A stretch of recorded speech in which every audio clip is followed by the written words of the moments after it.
Houthis in Yemen launched drones and missiles at Israel, the first of 250 such attacks, including one yesterday aimed at Tel Aviv. Iran's Shiite militias in Syria and Iraq have targeted Israel dozens of times over the past year as well. Fueled by Iran, Palestinian terrorists in Judea and Samaria perpetrated scores of attacks there and throughout Israel. And last April, for the first time ever, Iran directly attacked Israel from its own territory, firing 300 drones, cruise missiles, and ballistic missiles at us. I have a message for the tyrants of Tehran. If you strike us, we will strike you. There is no place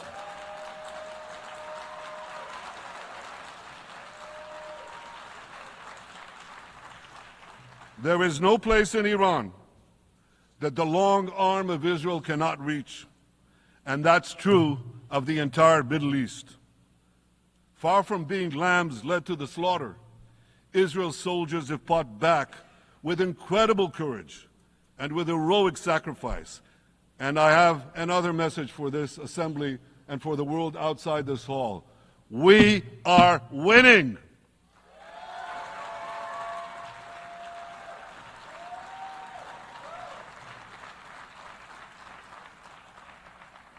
Ladies and gentlemen, as Israel defends itself against Iran in the seven-front war, the line separating the blessing and the curse could not be more clear.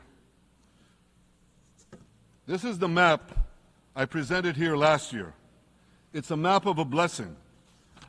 It shows Israel and its Arab partners forming a land bridge connecting Asia and Europe between the Indian Ocean and the Mediterranean Sea. Across this bridge, we will lay rail lines, energy pipelines, fiber optic cables, and this will serve the betterment of 2 billion people. Now look at this second map. It's a map. Look at the second map. It's a map of a curse. It's a map of an arc of terror that Iran has created and imposed from the Indian Ocean to the Mediterranean. Iran's malignant arc has shut down international waterways. It cuts off trade. It destroys millions, destroys nations from within, and inflicts misery on millions. On the one hand, a bright blessing, a future of hope. On the other hand, a dark future of despair. And if you think this dark map is only a curse for Israel, if you think that, then you should think again. Because Iran's aggression, if it's not checked, will endanger every single country in the Middle East and many, many countries in the rest of the world. Because Iran seeks to impose its radicalism well beyond the Middle East. That's why it funds terror networks on 5 continents.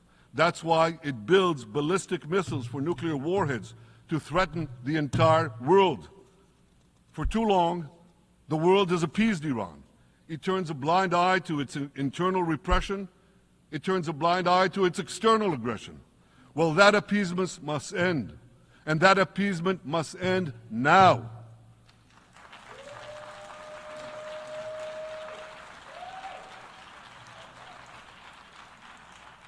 Nations of the world should support the brave people of Iran who want to rid themselves of this evil regime.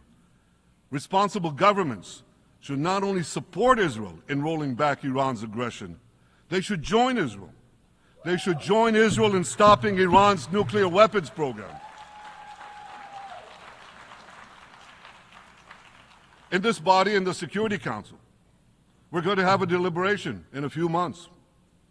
And I call on the Security Council to snap back UN Security Council sanctions against Iran, because we must all do everything in our power to ensure that Iran never gets nuclear weapons.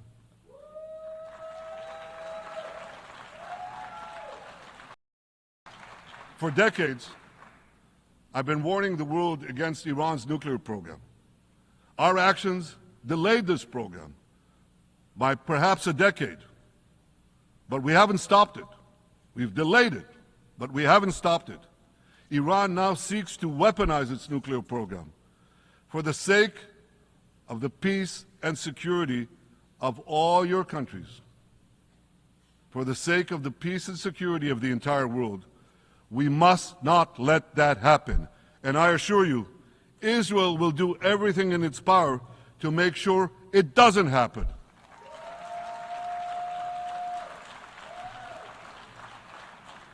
So, ladies and gentlemen, the question before us is simple.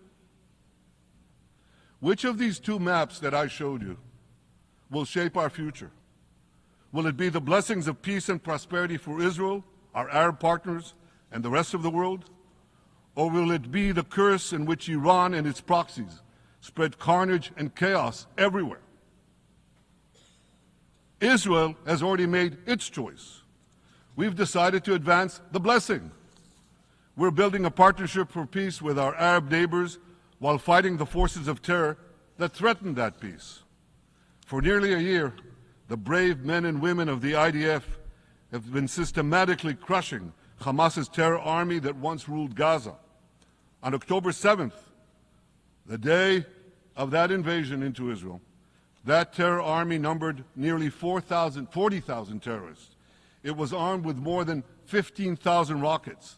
It had 350 miles of terror tunnels, an underground network bigger than the New York subway system, which they used to wreak havoc above and below ground. A year later, the IDF has killed or captured more than half of these terrorists, destroyed over 90% of their rocket arsenal, and eliminated the key segments of their terror tunnel network. In major military operations,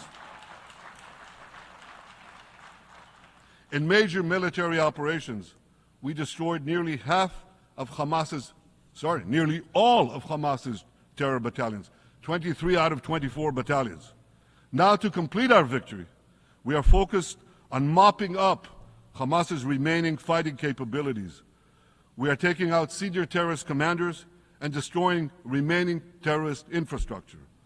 But all the while, and I'll say this one more time, we remain focused on our sacred mission, bringing our hostages home, and we will not stop until that mission is complete. Now, ladies and gentlemen, even with Hamas's greatly diminished military capability, the terrorists still exercise some governing power in Gaza by stealing the food that we enable aid agencies to bring into Gaza. Hamas steals the food, and then they hike the prices. They feed their bellies, and then they fill their coffers with money that they extort from their own people. They sell the stolen food at exorbitant prices.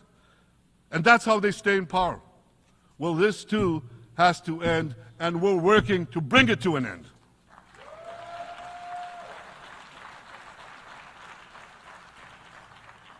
And the reason is simple. Because if Hamas stays in power, it will regroup, rearm, and attack Israel again and again and again, as it is vowed to do. So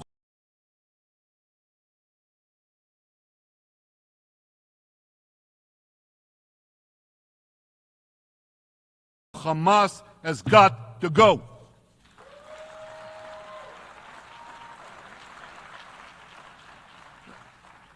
Just imagine, for those who say, well, Hamas has to stay, it has to be part of a post-war Gaza, imagine in a post-war situation in World War II, imagine allowing the defeated Nazis in 1945 to rebuild Germany. It's inconceivable. It's ridiculous. It didn't happen then. It's not going to happen now.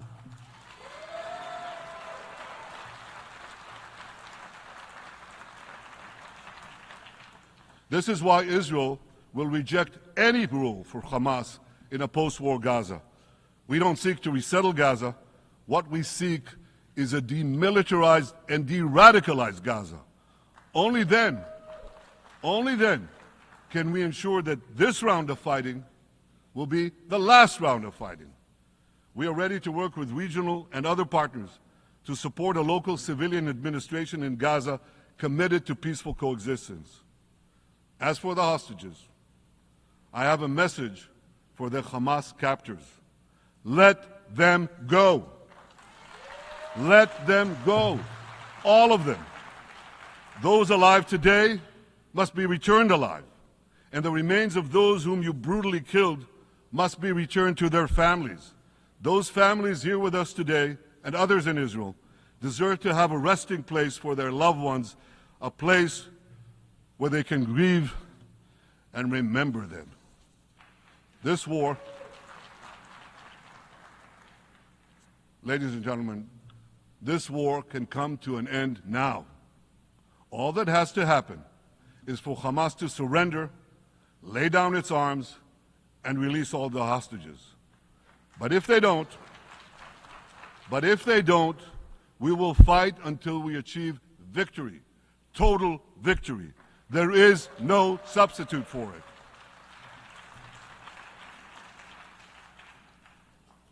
Israel must also defeat Hezbollah in Lebanon. Hezbollah is the quintessential terror organization in the world today. It has tentacles that span in all continents. It has murdered more Americans and more Frenchmen than any group except bin Laden. It's murdered the citizens of many countries represented in this room. And it has attacked Israel viciously over the last 20 years, in the last year, completely unprovoked.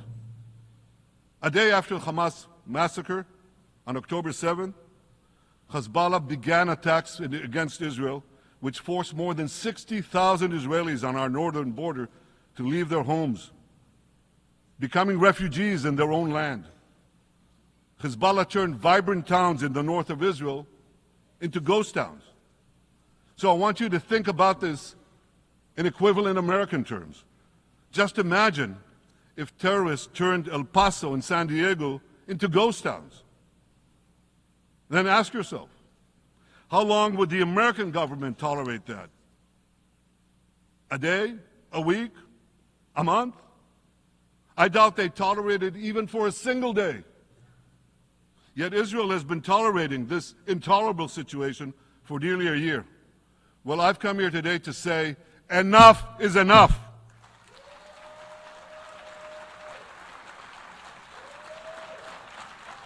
We won't rest until our citizens can return safely to their homes.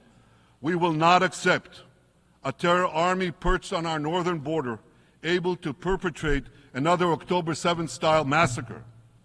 For 18 years, Hezbollah brazenly refused to implement UN Security Council Resolution 1701, which requires it to move its forces away from our borders. Instead, Hezbollah moved right up to our border. They secretly dug terror tunnels to infiltrate our communities and indiscriminately fired thousands of rockets into our towns and villages. They fire these rockets and missiles not from military sites, not from that. They do that too. But they fire those rockets and missiles after they place them in schools, in hospitals, in apartment buildings, and in the private homes of the citizens of Lebanon. They endanger their own people. They put a missile in every kitchen, a rocket in every garage. I said to the people of Lebanon this week, get out of the death trap that Hezbollah has put you in. Don't let Nasrallah drag Lebanon into the abyss. We're not at war with you. We're at war with Hezbollah, which has hijacked your country and threatens to destroy ours. As long as Hezbollah chooses the path of war, Israel has no choice, and Israel has every right to remove this threat and return our citizens to their homes safely. And that's exactly what we're doing.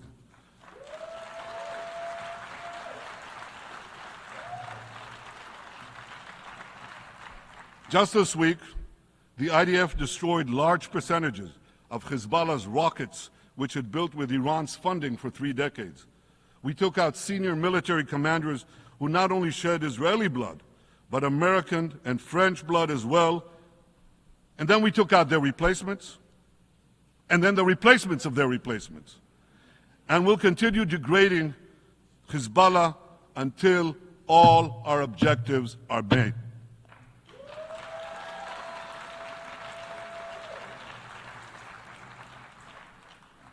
Ladies and gentlemen, we're committed to removing the curse of terrorism that threatens all civilized societies. But to truly realize the blessing of a new Middle East, we must continue the path we paved with the Abraham Accords 4 years ago. Above all, this means achieving a historic peace agreement between Israel and Saudi Arabia.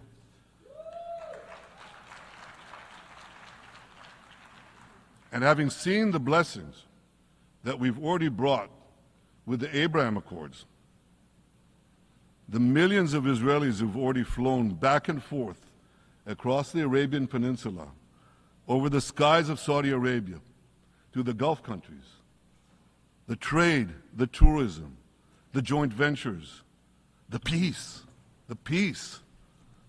I say to you, what blessings such a peace with Saudi Arabia would bring. It would be a boon to the security and economy of our two countries. It would boost trade and tourism across the region. It would help transform the Middle East into a global juggernaut. Our two countries could cooperate on energy, water, agriculture, artificial intelligence, and many, many other fields. Such a peace, I'm sure, would be a true pivot of history. It would usher in a historic reconciliation between the Arab world and Israel, between Islam and Judaism, between Mecca and Jerusalem. While Israel is committed to achieving such a peace, Iran and its terror proxies are committed to scuttling it. That's why one of the best ways to foil Iran's nefarious designs is to achieve the peace. Such a peace would be the foundation for an even broader Abrahamic alliance.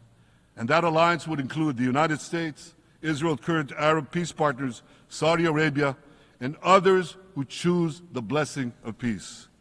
It would advance security and prosperity across the Middle East and bring enormous benefits to the rest of the world. With American support and leadership, I believe this vision can materialize, and much sooner than people think. And as the Prime Minister of Israel, I will do everything in my power to make it happen. This is an opportunity that we and the world should not let go by.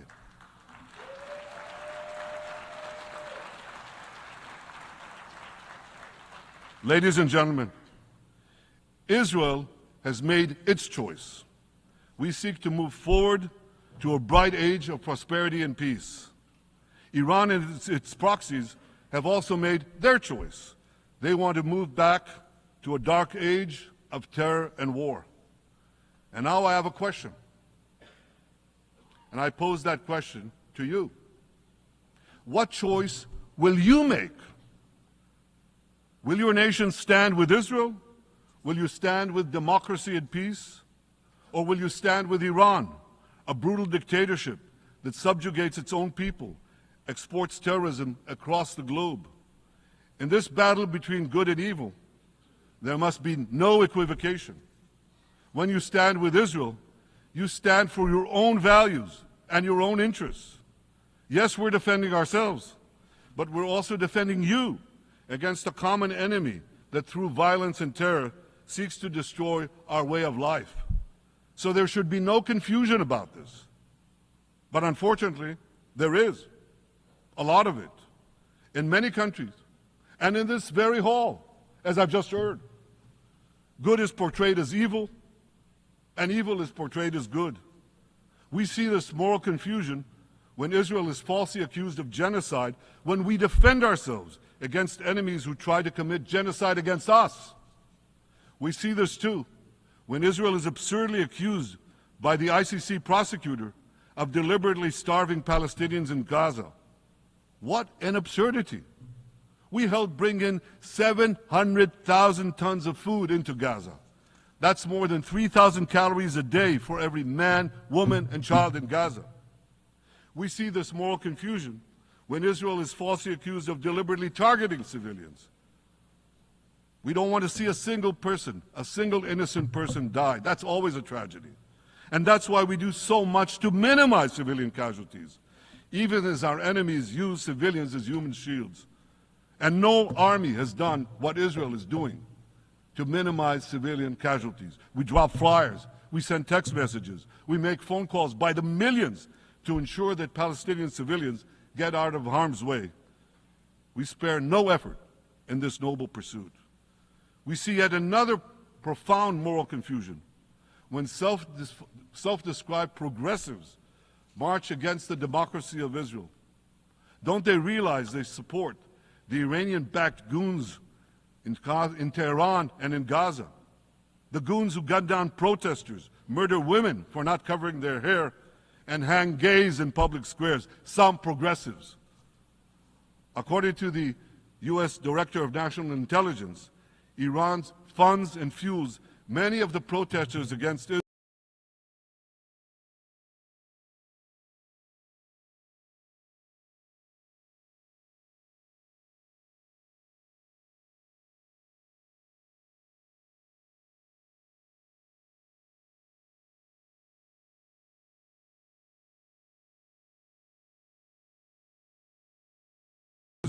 Who knows, maybe some of the protesters, or even many of the protesters outside this building now. Ladies and gentlemen, King Solomon, who reigned in our eternal capital Jerusalem 3,000 years ago, proclaimed something that is familiar to all of you. He said, "There is nothing new under the sun." Well, in an age of space travel, quantum physics, and artificial intelligence, some would argue that's a debatable statement. But one thing is undeniable. There is definitely nothing new at the United Nations.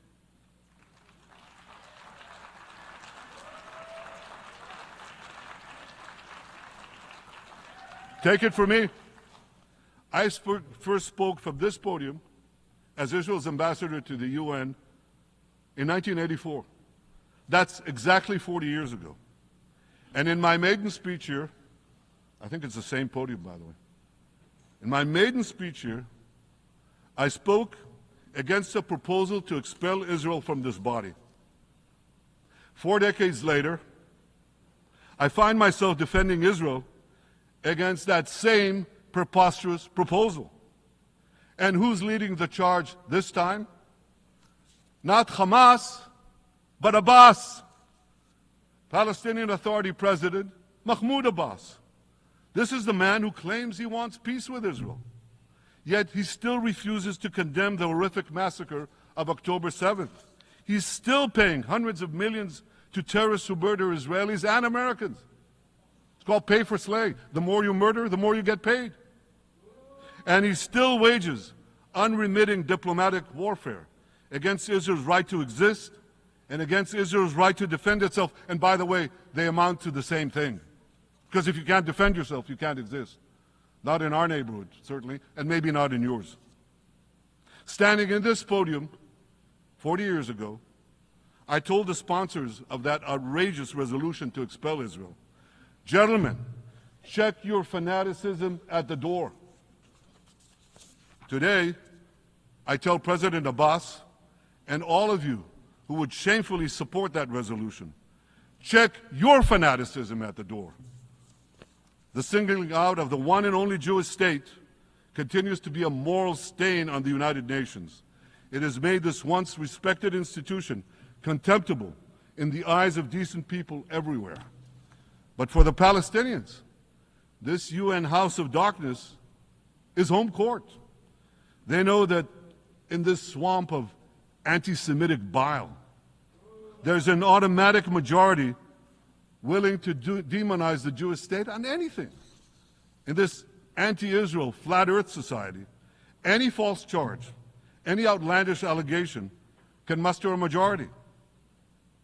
In the last decade, there have been more resolutions passed against Israel in this hall at the UN General Assembly than against the entire world combined. Actually, more than twice as many. Since 2014, this body condemned Israel 174 times. It condemned all the other countries in the world 73 times. That's more than 100 extra condemnations for the Jewish state. What hypocrisy, what a double standard, what a joke. So the UN's hostility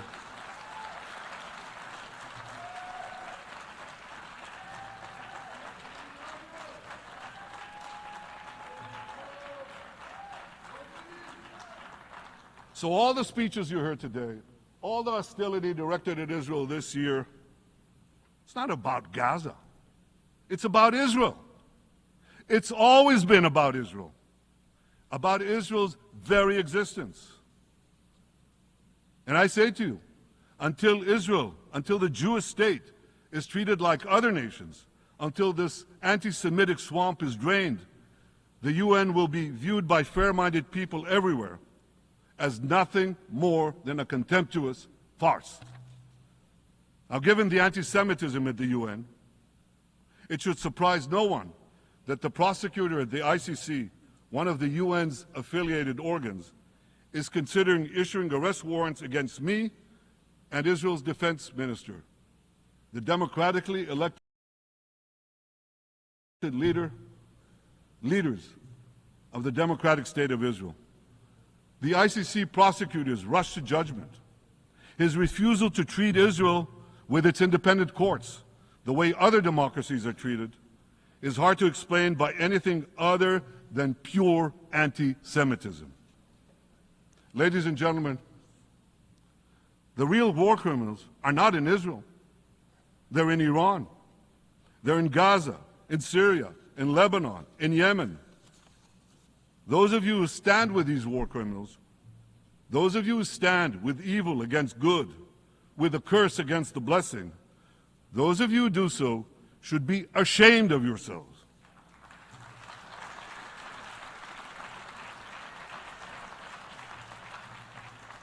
But I have a message for you. Israel will win this battle. We'll win this battle because we don't have a choice. After generations in which our people were slaughtered, remorselessly butchered, and no one raised a finger in our defense, we now have a state, we now have a brave army, an army of incomparable courage, and we are defending ourselves. As the book of Samuel says in the Bible, Netzach Yisrael lo yishaker. The eternity of Israel will not falter.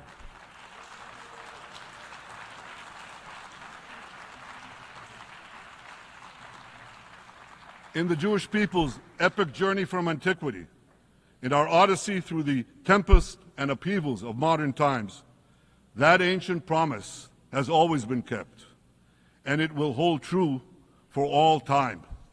To borrow a great poet's phrase, Israel will not go gently into that good night. We will never need to rage against the dying of the light, because the torch of Israel will forever shine bright.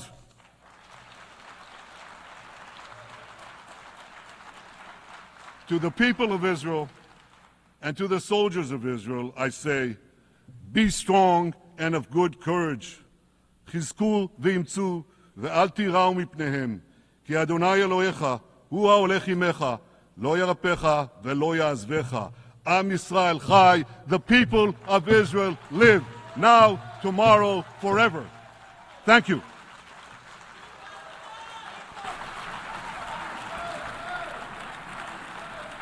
On behalf of the Assembly, I wish to thank the Prime Minister of the State of Israel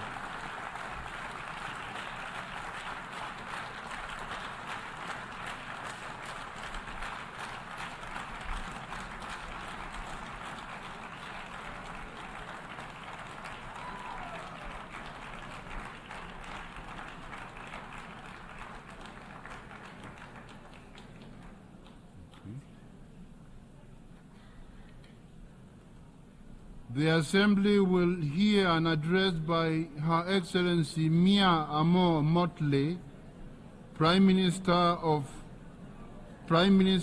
Minister for National Security and the Public Service, and Minister for Finance, Economic Affairs and Investment of Barbados. I request protocol to escort Her Excellency and invite her to address the Assembly.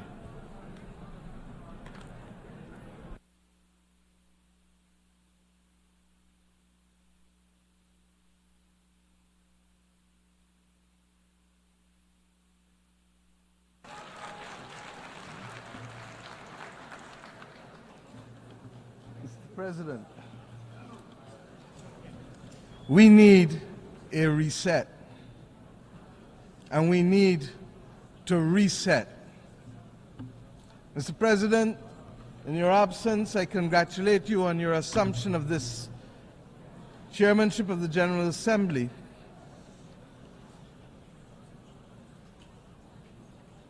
We can wait.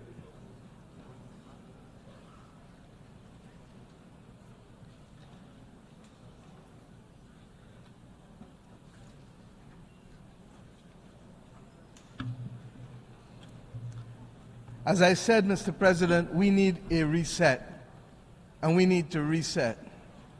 Those of us here today representing our brothers and our sisters the world over have endured 4 years of polycrises.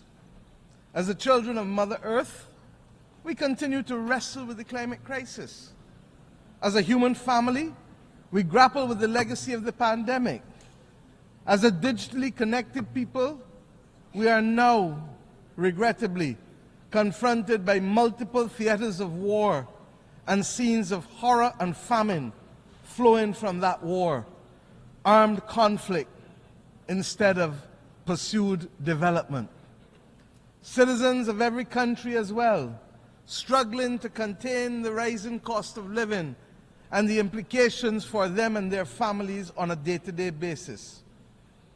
And Mr. Speaker, Mr. President, we are all now threatened by the second but silent pandemic of antimicrobial resistance, together with a growing incidence of death and disability from chronic non-communicable diseases. We cannot afford the distraction of war. If ever there was a time to pause and to reset, it is now.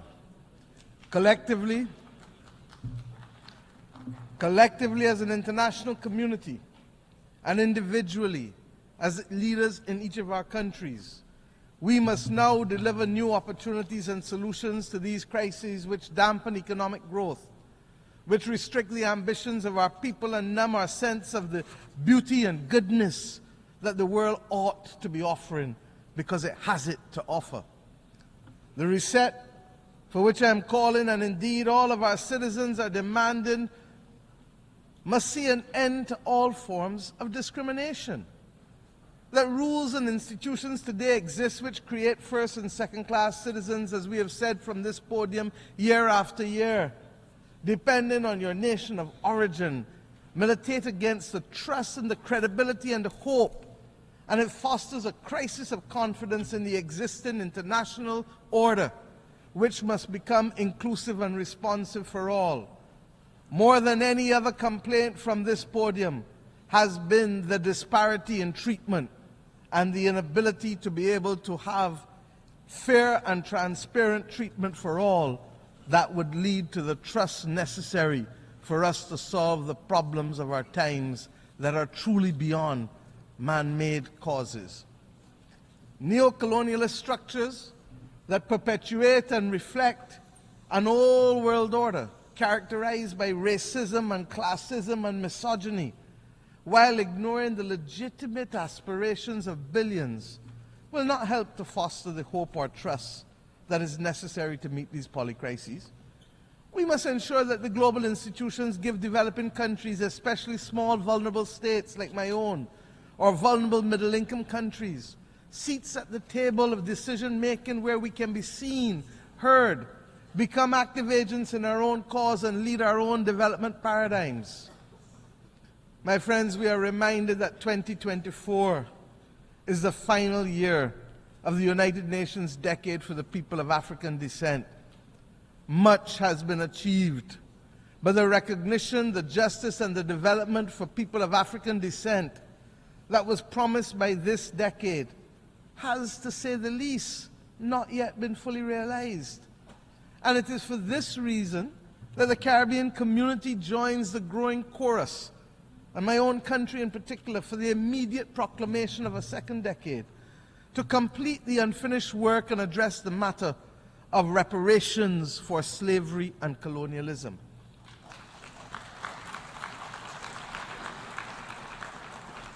I start here because this is a necessary but complex conversation, and the Caribbean community is resolute that it must happen. Its resolution lies, and I want to be very clear, its resolution lies in a multi-generational approach, in the same way that the £20 million sterling debt that was incurred by the British government only was repaid in this 21st century, almost 200 years later, so that the notion of unaffordability becomes a non-issue once we recognize that the solution to reparations must be multi-generational and grounded in development. Mr. President, of necessity, the reset must also be characterized by institutional reform, which has to start in the United Nations councils. These councils suggest that some are full members, and others are only part members, and some may be part-time members, and some may be occasional members. All of this has no place in the 21st century. And the anger and the mistrust of our citizens in institutions, in leaders, in multilateralism, and in the processes which exclude while yielding much talk and little action is very real. And nowhere is reform and consequentially trust and hope more important to the well-being of billions of people today than in relation to the global financial architecture.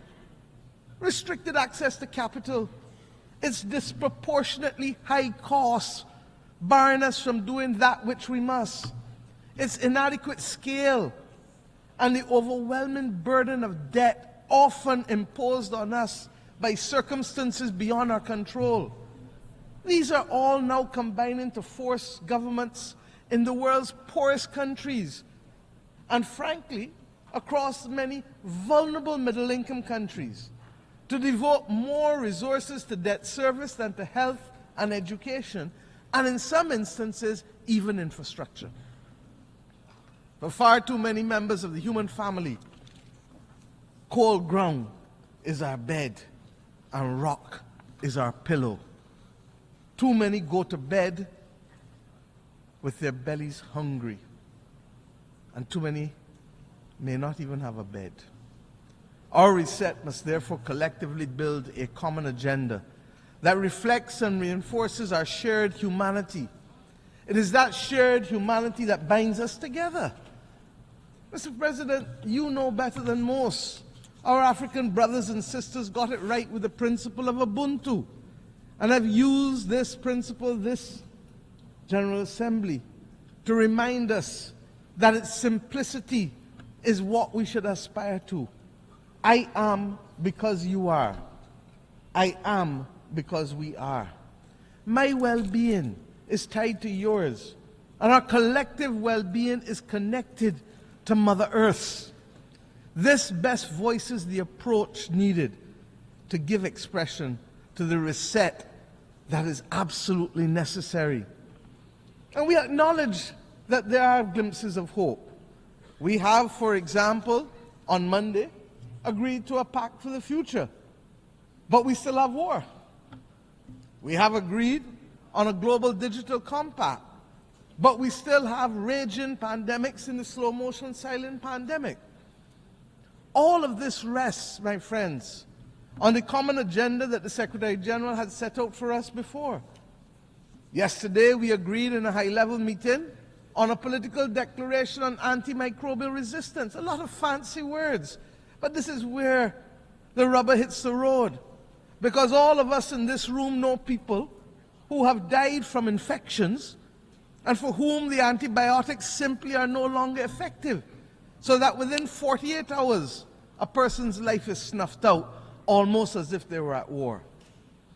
My friends, following on the intervention of the Bridgetown Initiative and the Paris Pact for People and Planet, the efforts of many across the board, we acknowledge that there is some hope.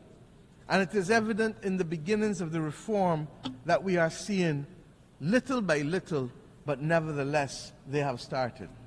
These are all important steps, but we cannot take our eyes off the prize. Barbados' call for a fundamental reset includes attitudes and behavior as much as actions or reforms. Heads of government are in agreement that we must trigger national development agendas of transformation with both speed and scale. We have a date with destiny against 1.5 degrees. We know that that is what is needed to survive. And the implications for people, even as we speak, can be dire. But if there is a failure to act with clarity of purpose, and if the political will retards progress on the front of the much-needed reform within the international financial institutions, purely because heads of government do not speak to ministers of finance when they reach Washington, D.C., or their board directors, if there is a need for that to be dealt with, then, my friends, there must be a commitment to be equal to the current challenges of member states if we are not to perpetuate the discriminatory practices that result in undermining the transformational opportunities that we need. Depriving vulnerable countries from being able to access concessional income that is long enough to build the resilience to save lives and to protect livelihoods is unjust. And that is why we must remain focused. That is why, my friends, we launched yesterday the third iteration of the Bridgetown Initiative, which identifies three key principles, very simply. One, we must change the rules of the international financial system and reform its governance and instruments. Two, we must shock-proof vulnerable economies by dealing with debt and liquidity in a comprehensive, development-focused manner. And if we need to give countries a shot of liquidity like we give them a shot of adrenaline to avoid them falling off the cliff of death, then we must do so. And thirdly, we must augment financing by boosting country capacity to invest in resilience by several means, including what has been announced already, the rechanneling of special drawing rights through our multilateral development partners, but that will only be truly effective if there is another issuance of SDRs in the near future. Indeed, we must also address the challenge, and this I believe to be the fundamental mission of this generation, of how we are going to secure the global public commons to be able to maintain our safety and stability as a global community. We're going to have to discuss how we can secure it, and of course, how we must finance it. And that is not only the climate crisis or the loss of biodiversity that we speak about, but the other many global challenges that can truly destabilize countries and regions. Mr. President, these considerations are of fundamental importance to the sustainable existence of our generations, future generations. The SIDS agenda is another story of promises made but not kept. 30 years ago, the international community gathered in my own country to take action for the first time on the unique challenges faced by small island developing states. We birthed in my home country the first ever global agenda for small island developing states, which became known as the Barbados Program of Action. I thank Mauritius for its strategy of implementation, Samoa for its pathway. They were carriers of the baton of a development agenda for small island developing states in the intervening years, in the face of multiple global crises from health to climate to finance. The vulnerabilities, yes, of our countries as small states have become more pronounced. In May of this year, we gathered in Antigua and Barbuda for the 4th International Conference on Small Island Developing States. And I call on the international community and the multilateral system to let us work together to ensure that the promise created in Bridgetown in 1994 is delivered and realized through the Antigua and Barbuda Agenda for SIDS 2024, otherwise known as ABBAS. Let me use this opportunity as well to inform you that 2 days ago we took over the presidency of the Climate Vulnerable Forum, the V20 countries of the world, from Ghana, whose president I would like to thank for the excellent stewardship of the group over the past 2 years, and indeed for the strengthening of its institutional capacity. The priorities of our term as chair of the V20 countries will be the multiple dimensions of climate crisis, dealing with them, the impact of the climate crisis on human health, and of course, the issue of debt and climate, because if we don't solve that, we cannot take the appropriate actions to deal with climate. I invite all United Nations members who are not yet members of the V20 but who are climate vulnerable to join this group, because it is only through amplification of our voices and consistency of our message and solidarity that we will continue to see the pace and scale of reforms that we need to be able to save our people's lives. I commend to you the declaration of the leaders of the Climate Vulnerable Forum that was adopted this week on Wednesday. Mr. President, above all else, we need a global reset on peace. There needs to be global peace. And those of us who are old enough would have recognized that there are peaks and valleys as it relates to this issue of conflict. There are few areas where the world is more in need of the United Nations acting as the United Nations to secure the objectives of the Charter than in the area of peace and security. The silence that has engulfed Sudan is unacceptable and may well be rooted in the racism that the world still carries as a badge of honor from the victories of the last great war of the World War II. The actions in Myanmar cannot continue. Ukraine has sucked more oxygen out of the global community and the global financial system than any of us can appropriately accept at that very time when the world needs to be applying its resources and efforts to fight in the greatest crisis known to mankind. And the spread of the war from Gaza to the consequences in the West Bank to now clearly what is happening in Lebanon as we speak with Israel, all of these are but the tip of an iceberg of death, violence, and instability, and robs the global community of oxygen and resources at the very time when we need it most in a strategic way. We all know, as students of history, that even the longest war in history came to an end. These wars, yes, they too will come to an end. But the question is when and at what cost, and without much loss of life. With how many children not being able to be either given the chance to live or will now live with memories of war that will affect their every action for the next 60, 70, 80 years of their lives.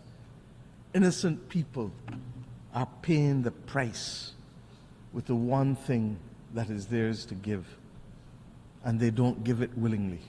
It is their life. Unless we address the root causes of these wars, one by one, and the manners in which they are being sustained and financed, we will never, never know anything else other than war and rumors of war in these theaters. The transmittal of these scenes of horror in real time into people's bedrooms, into people's living rooms, will trigger two extreme reactions, neither of which are acceptable to us in the third decade of the 21st century. We will either get the desensitizing of ordinary people to the loss of lives especially those of innocent children and women on the one hand, or we will get on the other hand the anger and inclination for vengeance that it spawns necessarily. We need peace. And it cannot be too difficult for us to work for peace.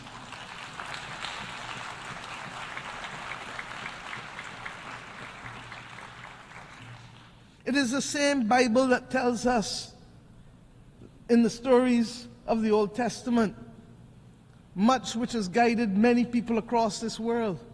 But when we turn from the Old Testament to the New Testament, it is Romans that says to us, vengeance is mine, saith the Lord, not any country, not any human being, so that the Bible can't be used as a convenient aid when it suits us and rejected when it doesn't. In the midst of this maelstrom, we were very clear. My country took the step this year of recognizing and establishing diplomatic relations with the state of Palestine, in spite of having supported a two-state solution since 1969.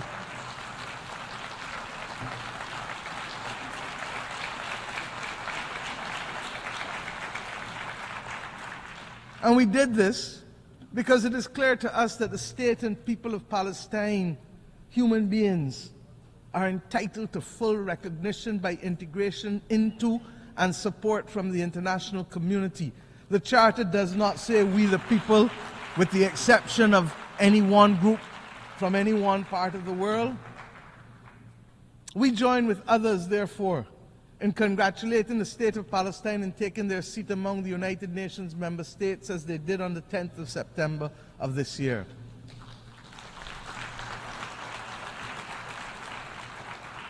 And let me be clear, we condemn the actions of Hamas on October 7th.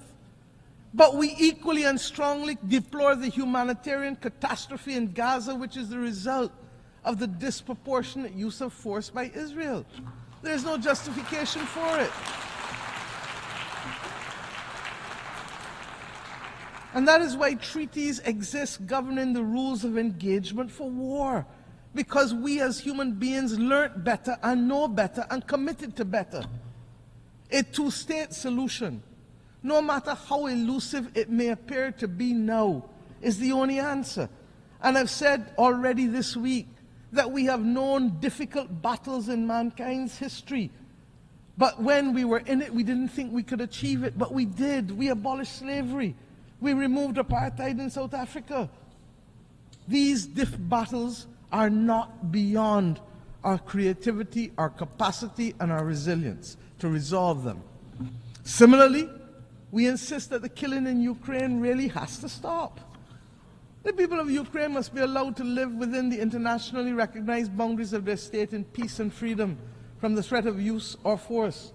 And as I said, it is sucking too much oxygen out of the global financial system, and countries that should be the beneficiary of aid are being told that they may have to wait in the interest of the defense of others because of war.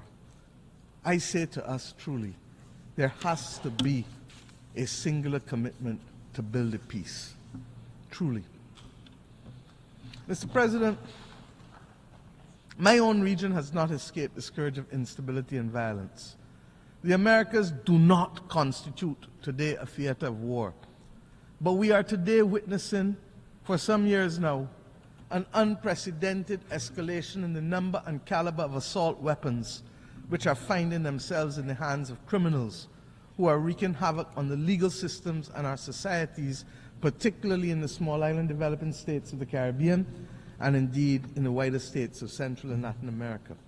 This scourge caused by guns manufactured in the United States of America primarily also requires a fundamental reset. The right of persons to bear arms in countries not engaged in military conflict should not be an opening to accept as legitimate the presence of assault weapons in countries. It is simply not right. There is no place for assault weapons in our societies.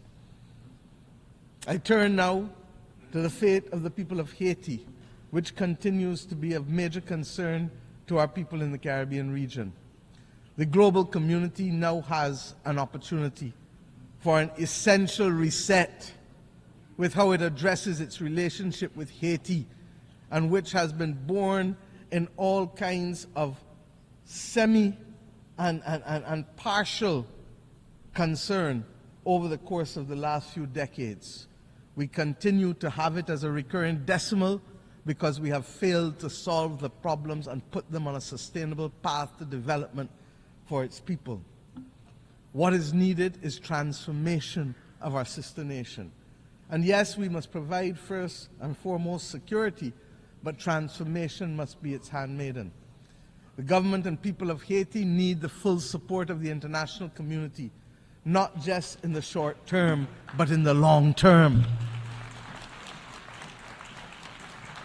And yes, this starts by extending the mandate of the Multinational Security Support Force, escalating the work of the United Nations, deploying all the tools of bilateral, regional, and global cooperation, not excluding countries who want to participate for spurious reasons, ensuring that those of us who can step up to the plate by significantly increasing the pledge funds, that we do so, because we know that it takes cash to be able to deploy the forces and the police necessary to help with the restoration, so that Haitian mother or that Haitian child can go about their day-to-day life without fear of being assaulted or killed or being denied the right to work because of their simple fear of walking the streets.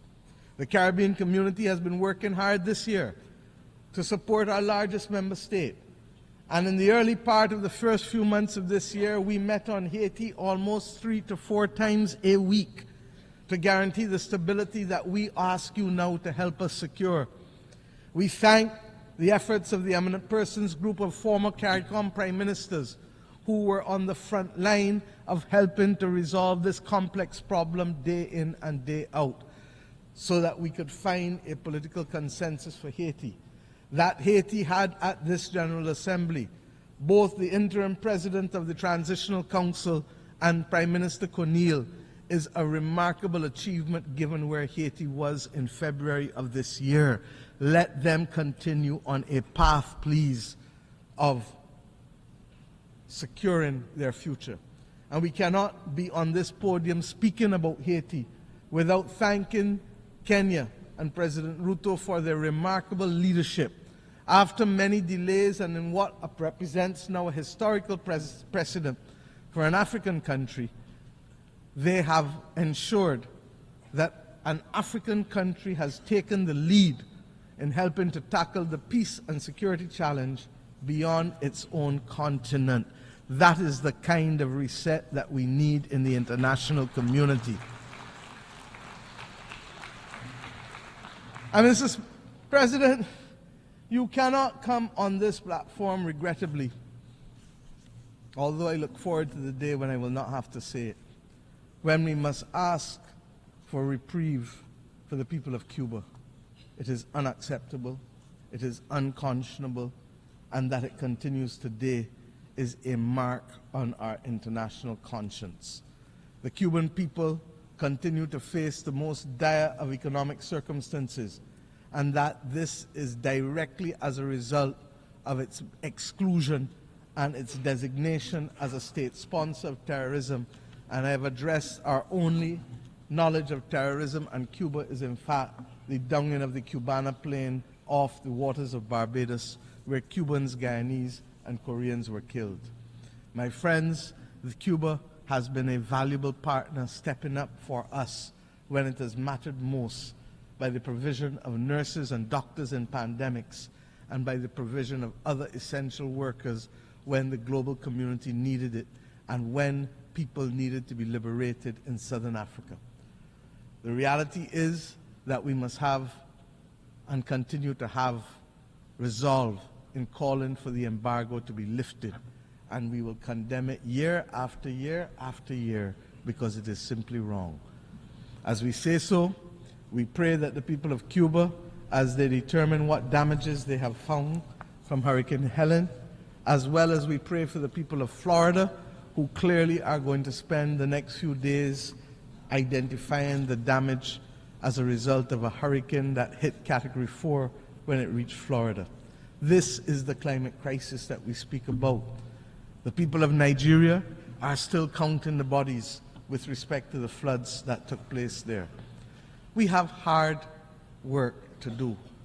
In our own Caribbean region, Beryl literally decimated the islands of Carriacou and Union Island, and indeed would have affected Grenada and St. Vincent more broadly. Jamaica and my own country's coastal infrastructure was significantly affected, with our fishing industry, 90% of it being decimated. This season of superlatives, with its floods and droughts, its hurricanes and fires, will take the lives and livelihoods of too many. The climate crisis is hitting us almost weekly across the globe. The deniers of the climate crisis, they too need a reset that will admit of the absolute necessity of collective action by the global community to save our way of life and our planet. Mr. President, at the start of this week, the skies were much darker. I truly believe so. We are starting to see some glimmers of light.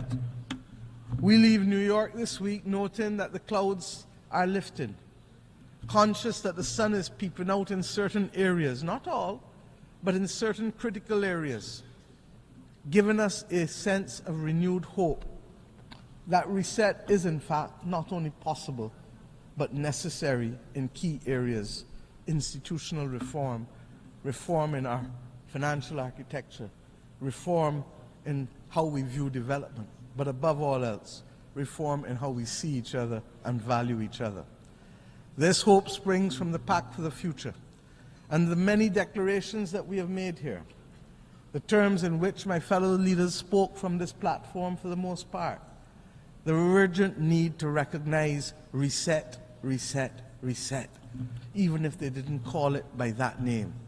It is as if we all truly understand and accept the challenge of rising to solve the major difficulties that are faced by the people of the world, and to recognize that global moral strategic leadership requires of us the commitment to redress the wrongs and to take care of saving people and planet. But recognition of the need for the reset, while it is the first step in any issue, what is now also needed is eternal vigilance as our companion, so that as we take the steps to transform attitudes and institutions and rules, we will not succeed overnight. We will not succeed even in the next decade.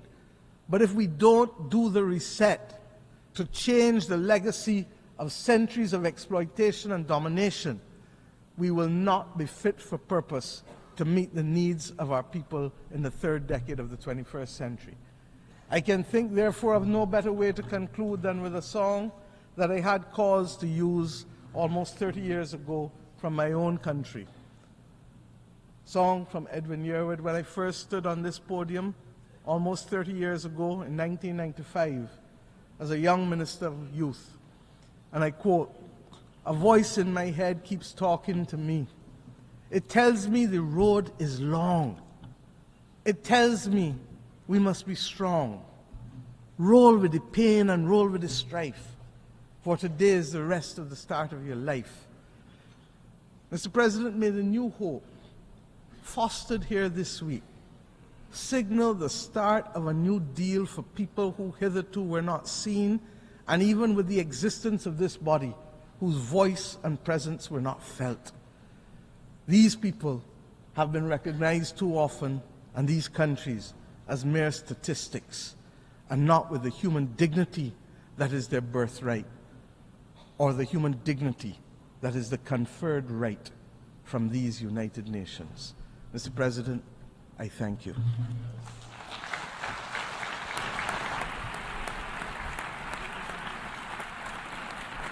On behalf of the Assembly, I wish to thank the Prime Minister, Minister for National Security and the Public Service, and Minister for Finance, Economic Affairs and Investment of Barbados.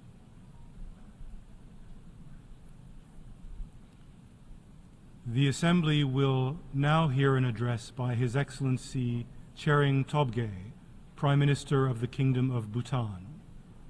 I request protocol to escort His Excellency and invite him to address the Assembly.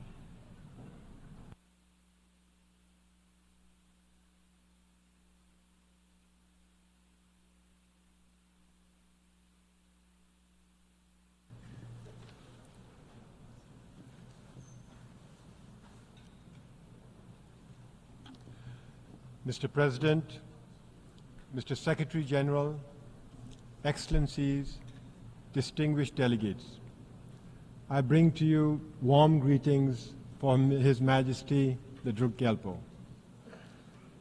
Excellencies, 53 years ago, on the 21st of September 1971, a small Himalayan kingdom was admitted to the United Nations.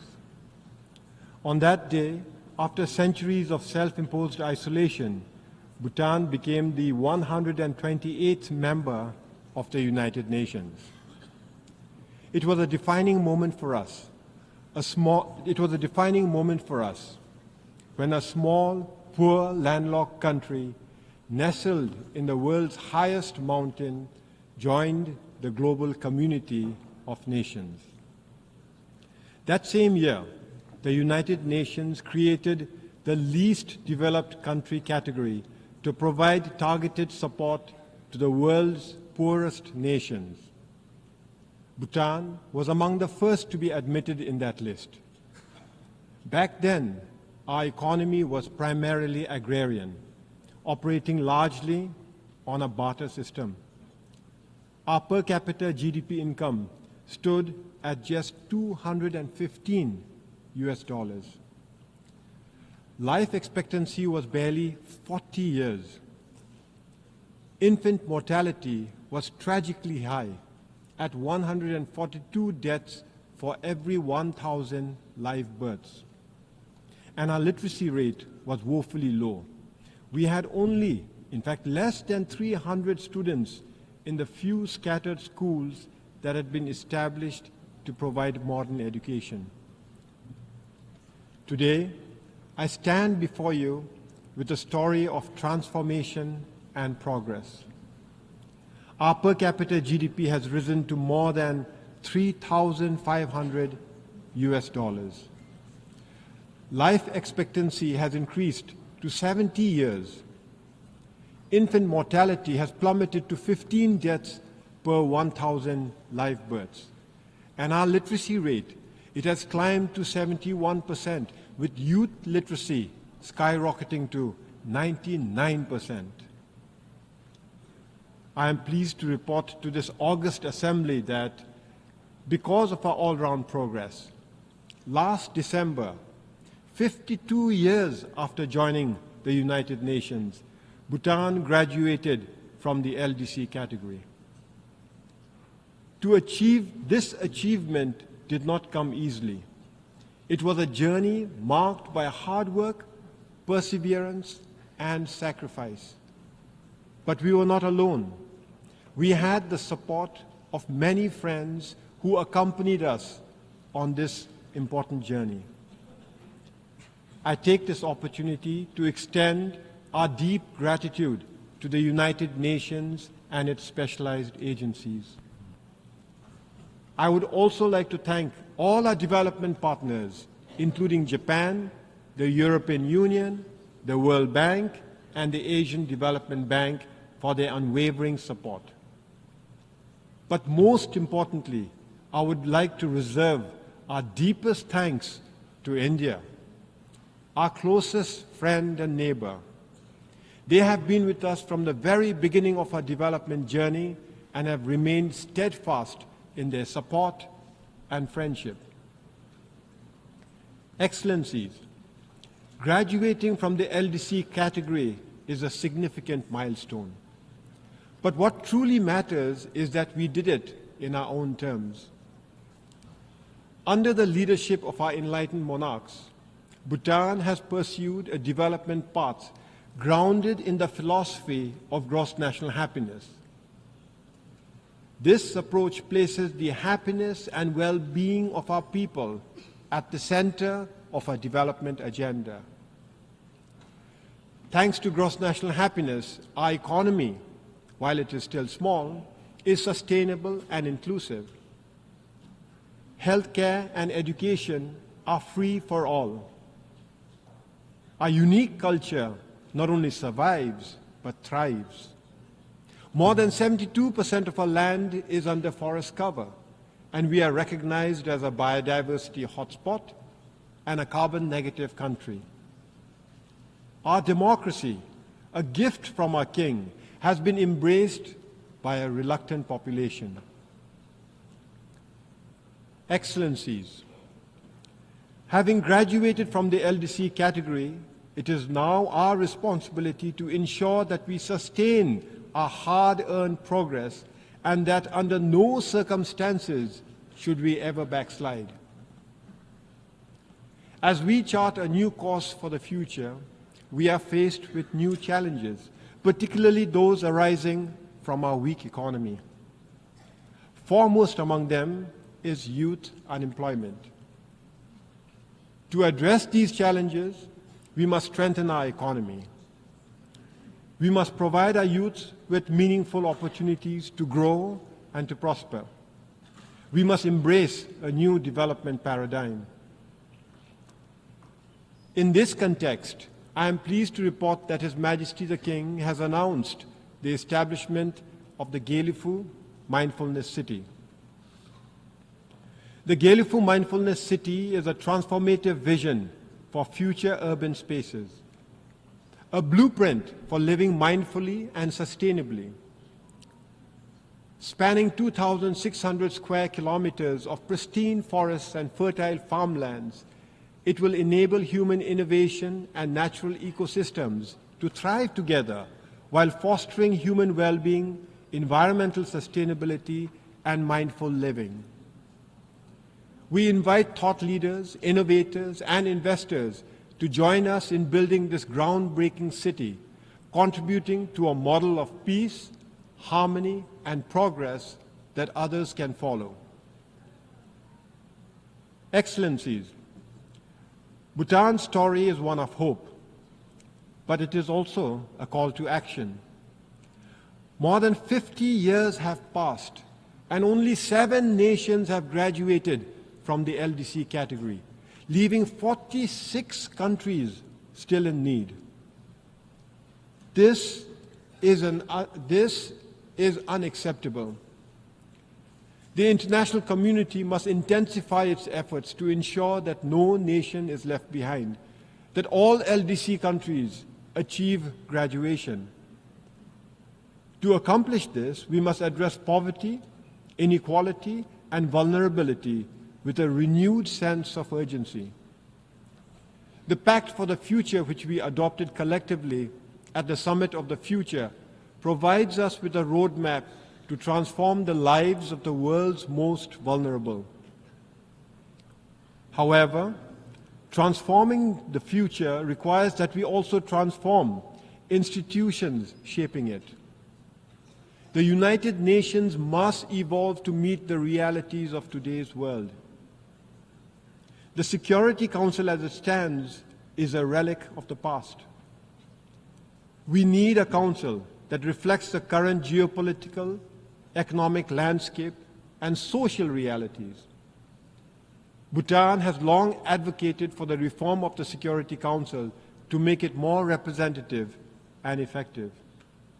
For this, India, with its significant economic growth and population and leadership of the Global South, deserves a permanent seat at the Security Council. Similarly, Japan, a leading donor and peace builder, warrants permanent membership. Excellencies, in conclusion, let me reiterate our deep gratitude for the support we have received on Bhutan's journey to LDC graduation. Now we are committed to sustaining this progress, but we will need your continued support.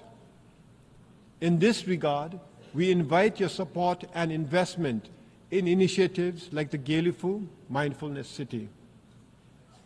However, as we celebrate Bhutan's progress, we must also intensify our efforts to support other LDCs, ensuring that they too can achieve graduation. In this regard, the role of the United Nations is more critical than ever, reinforcing the imperative for multilateralism in addressing the global challenges we face.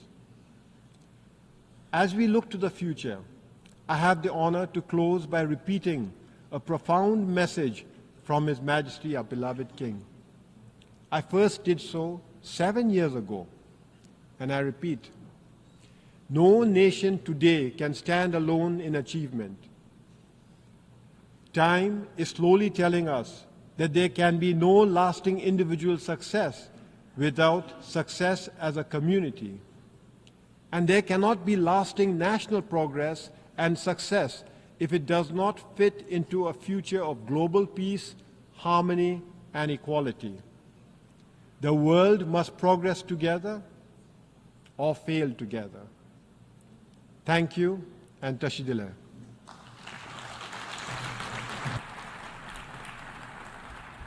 On behalf of the Assembly, I wish to thank the Prime Minister of the Kingdom of Bhutan.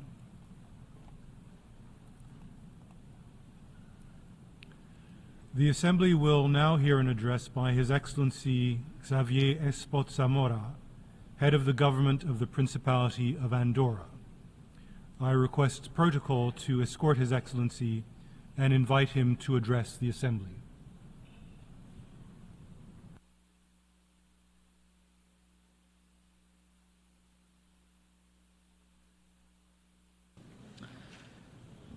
Señor Presidente, Mr. President, Secretary General, Excellencies, ladies and gentlemen, allow me to begin by extending my congratulations to His Excellency Mr. Philemon Yang on his election as President of the 79th General Assembly.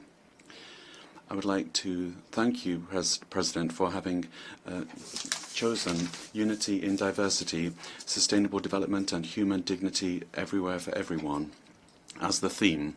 Andorra could not be any more in agreement than we are with this goal, which we fully support, because my country is tangible, real proof that people are able to live together peacefully for more than 800 years.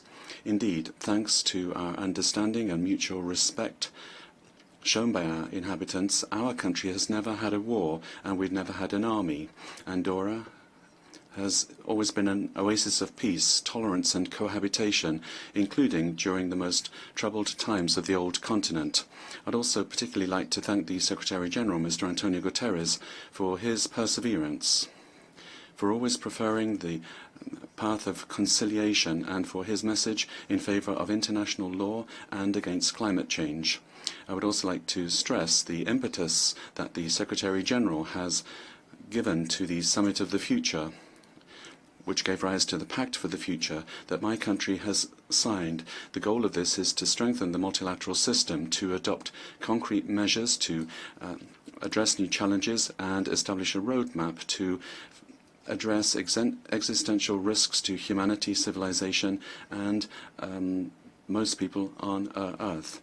Classical authors, they are the basis of Western culture. They tell us, and I use the present tense because they never die, they say that all speech is vain and empty unless it be accompanied by action. What is important are the things that we do throughout our lives. All civilizations are born in specific circumstances, and very often they go down in history thanks to their conquests. But what is the conquest of this civilization? What is its vocation? And what is the heritage that it will leave behind? Or rather, what is the conquest, vocation and heritage that we want this civilization to leave to future generations? Ladies and gentlemen, today in the West we very often forget that democracy goes over and above simply putting your ballot in the box every 4 or 5 years. The very substance of the concept of democracy is the values involved: dignity, tolerance, equality, freedom, respect for people and nations. These values are human rights, the rights that this General Assembly has decided to protect 76 years ago by adopting the Universal Declaration of Human Rights. It would seem that the spirit in which this declaration was forged, a symbol of peace and dignity following 2 devastating world wars, is fading little by little. The forward march of extremist political positions is a reaction in the light of something that is viewed as a threat, an order that's viewed as a threat. The feeling that a recent past has been lost and it's better than the present, that has invaded current generations, and heightened by the idea that climate change will worsen living conditions and that globalization and migration flows will dilute and depersonalize our societies, and that children and young people today will live less well than their parents did. We find ourselves at a key moment in history where the debate cannot be hidden behind rhetorical language to avoid this situation. We will soon be celebrating the 80th anniversary of the United Nations, and this organization must continue to be the cornerstone of our world, to be an organization where states and the nations that make it up are moving in the same direction with the same goal, to respond effectively to the great challenges of our times in order to leave future generations a heritage which promises hope. Ladies and gentlemen, we have never had so many tools to bring about cooperation and dialogue. In the light of a very complex reality, but convinced as we are of the equality between nations, we must ensure the implementation of the Charter of the United Nations, strengthened by the pillars of the defense of human rights as well as the defense of international humanitarian law. Those are the things, and those alone, that must govern relations between states. The serious situations in Ukraine, Gaza, Lebanon and Sudan and other regions where we see conflicts that have become permanent, particularly in the region of the Sahel, we cannot remain indifferent to these. We must urgently become mobilized to achieve the most noble goal of politics, peace. We must come together and find solutions to conflicts without violence or recourse to military resources. We would call upon all parties to work for peace and that they respect international humanitarian law and that they obey it. Because nothing can justify the attacks suffered by civilian populations, nothing can justify the attacks against hospitals and schools, and nothing can justify using hunger as a strategy of war. Nothing can justify such irrational behavior. Children are the main victims of this. Children and young people take pride of place in on the international agenda of Andorra because we firmly believe that they are the present and the future of humanity, which means that all actions to benefit them become strategic actions for the development of a country, of any country. This is why, since its creation, we have supported the Office of the Special Representative of the Secretary-General for Children and Armed Conflict, and more recently the study on the impact of climate change on children and armed conflict. When I asked you at the beginning of my statement what conquest, what vocation and what heritage did we want to leave behind, there can be no doubt a world in peace for our children and our young people, a world that provides opportunities to each and every one of them. This is the great responsibility which we bear, to ensure that future generations do not have a life worse than ours, but rather that they are fully able to participate in progress, as we have agreed in recent days in the Summit of the Future. Excellencies, Andorra joined the United Nations in 1993. The international context at the time was full of hope, the reunification of Europe after the Cold War. We decided to become a member of the United Nations with the conviction that we wanted to be a society open to the world, which shares with the international community its opportunities and its challenges. We believe that the problems of the world are also our problems, and it is for that reason that we wanted and want to participate in solving them. 3 decades have gone by since then, and although we see the Cold War re-emerging, and whilst in the Middle East we see increasing tensions, and whilst extremism is advancing and is of concern, Andorra fully believes in its international commitments and multilateralism. We believe that these are the best and the only instruments to resolve the current crisis. But Andorra also attaches particular importance to regional cooperation, particularly that deployed by the European Union, with which Andorra is negotiating an association agreement, which will mean that we will be able progressively and in a structured way to enter the European single market, to diversify our economy and participate in building a geographic, economic and political reality, that of the European Union, with a privileged status of associated state. Whether it be obligations that we undertake when joining an international organization or by signing an international treaty, Andorra acts to fully respect its commitments. And as small as my country might appear to major states, that in no way takes away from our ambitious objectives. And this is always essential, as is our multilateralism, the climate emergency, gender equality, the digital transition and cultural diversity. On that last point, Andorra is very proud to have co-facilitated for one further year the resolution on multilingualism at the United Nations together with Guatemala. Ladies and gentlemen, climate change is undoubtedly a global threat, but it's also true that it affects certain countries more than others. This is the case for coastal regions where the sea level is increasing and mountainous regions where the ecosystem has become more vulnerable.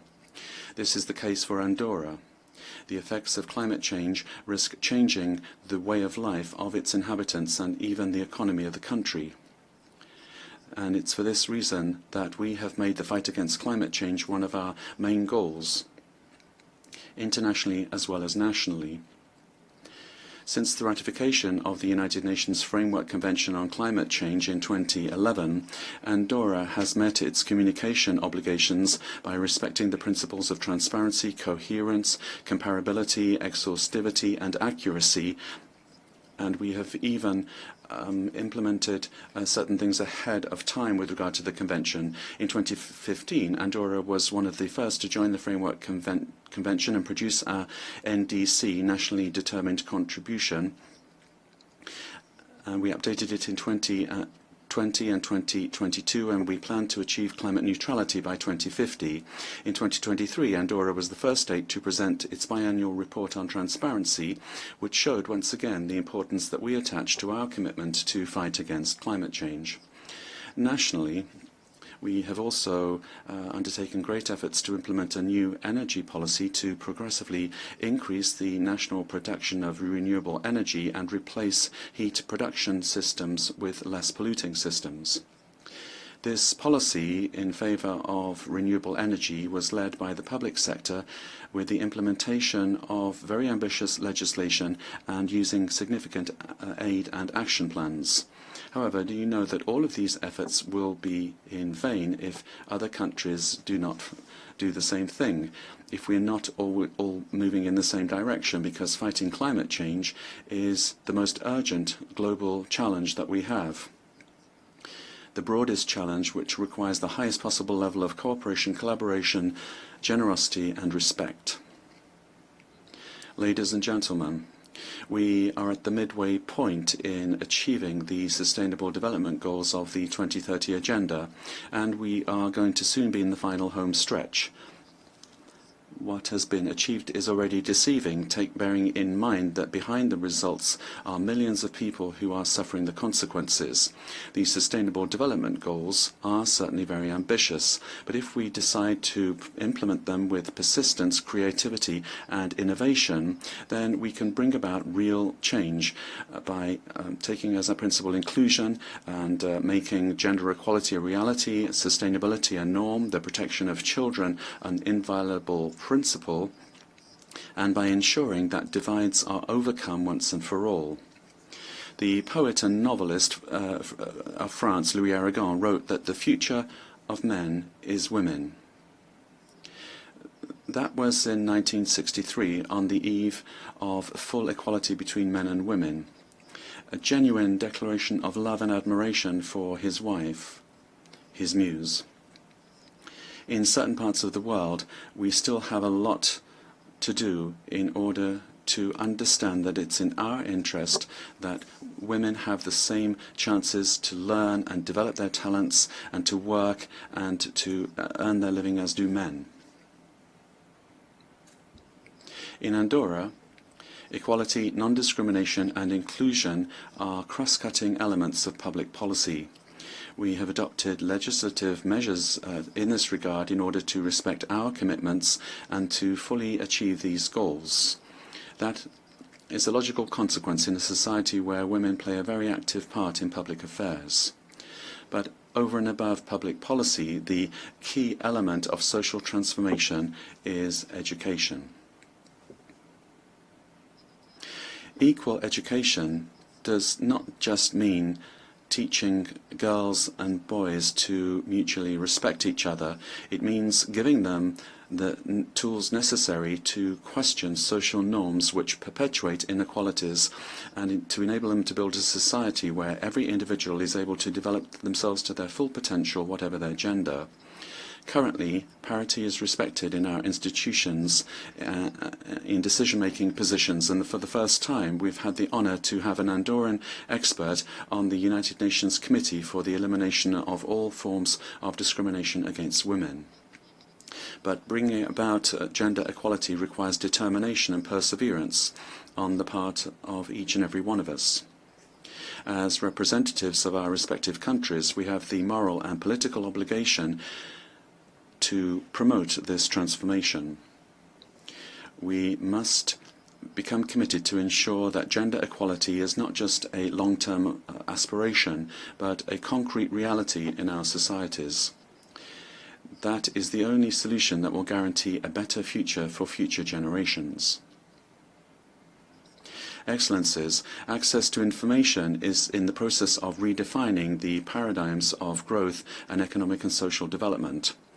As public services and the private sector are being converted to the digital world, the divide that separates those that have access to this world and those don't is becoming ever more pernicious. The Global Digital Compact that we adopted during the Summit for the Future includes actions in favour of digital literary actions in order to guarantee an inclusive, open, safe and protected digital future. In this area, multilateralism has a crucial role to play to create opportunities, and at the same time it must guarantee accessibility and security in this new virtual space of globalization. For small states such as Andorra, these technologies have the potential to provide resources with exponential added value. Aware as we are of the situation and our manifest need to diversify our economy, Andorra has made huge strides in this area. Currently, 6% of Andorran homes have an internet connection. The country has implemented a national strategy for digital transition, which is particularly focused on digital rights of citizens and respect for Sustainable Development Goals 9, 16 and 17, with the creation of an ethical and legal framework that preserves digital rights, protecting private life and data security, and ensuring free access to digital information, because we want all citizens to be able to access the digital world and thus avoid situations of inequality. Ladies and gentlemen, the Principality of Andorra has made a commitment to this organization of peoples and for peoples 30 years ago, in the hope that a better world would be possible, because our country, small size, can also make exemplary choices. We presented ourselves to the world as an ancestral land which finally has found its place in the community of nations, a country that is open to the world, with a constructive spirit and a peaceful disposition open to dialogue, in favour of comprehension and harmony between peoples. These are the values that continue to guide us nationally and internationally. It is important that all peoples promote a new culture of peace based on an end to war and on a commitment to bring about peace agreements to resolve conflicts. Development must reach all four corners of the planet, where fundamental rights must be respected, and it is essential that this new digital universe be based on knowledge. I began my intervention by quoting the classical authors. If I may, I'd like to end in the same way. There's a work that is at the heart of Greek literature that has left its mark on Western culture and which is very difficult to forget. It refers to conquest and destruction, hatred, compassion, love, and death. Homer's Iliad is in a certain way a mirror of the human condition. Even though this work shows that life is not always fair and that it is subject to the will of the gods, it also shows us that human relations can, if we want them to be, profoundly humane. And I think that we must take ownership of this message. It is important to believe in humanity and to work to build, all of us together, peace in the world, as well as a world of solidarity that is more just and more inclusive. I thank you. On behalf of the Assembly, I wish to thank the head of government of the Principality of Andorra. The Assembly will now hear an address by His Excellency Muhammad Yunus, Chief Advisor of the Interim Government of the People's Republic of Bangladesh. I request protocol to escort His Excellency and invite him to address the Assembly.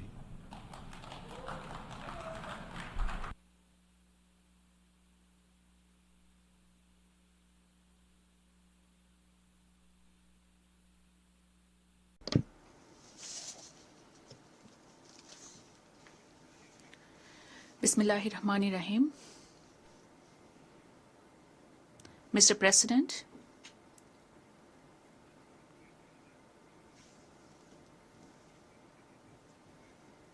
let me congratulate you on your election as the President of the United Nations General Assembly.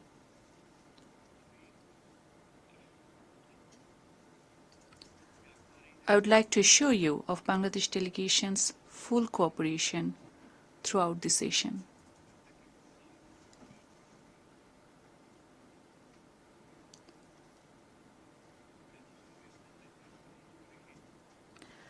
I would also place on record our deep appreciation to the Secretary General Antonio Guterres for his unwavering commitment to deliver on the UN mandates and address the global challenges.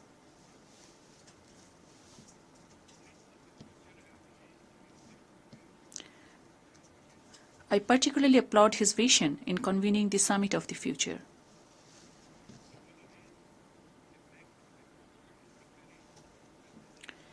The Pact for the Future and the Declaration on Future Generations could help in setting pathways beyond Agenda 2030.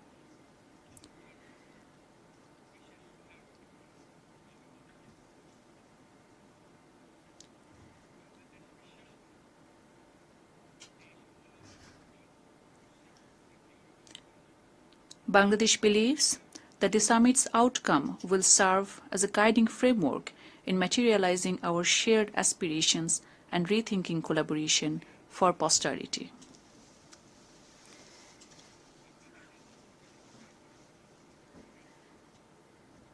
I stand in this Parliament of Nations thanks to an epochal transformation that Bangladesh witnessed this July and August.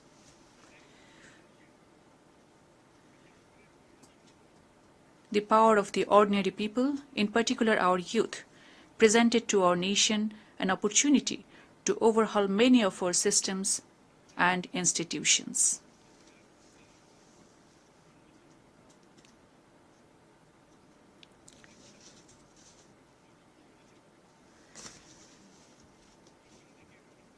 The uprising led by the students and youth was initially aimed at ending discrimination. Progressively, the movement evolved into a people's movement. The world eventually saw how people at large stood against autocracy, oppression, discrimination, injustice, and corruption, both on the streets and online.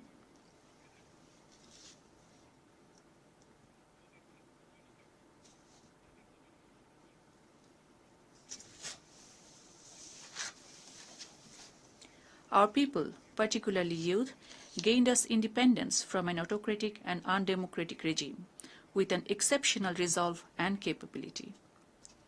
That collective resolve should define Bangladesh of the future and place our nation as a responsible state in the Committee of the Nations.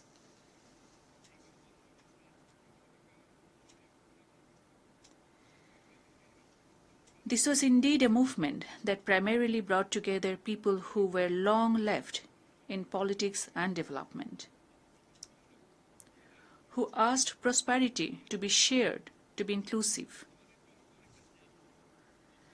The people aspired for a just, inclusive and functioning democracy for which our new generations made supreme sacrifice.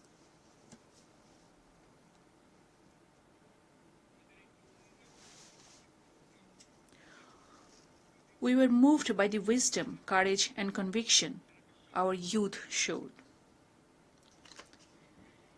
Even braving bullets bare chest.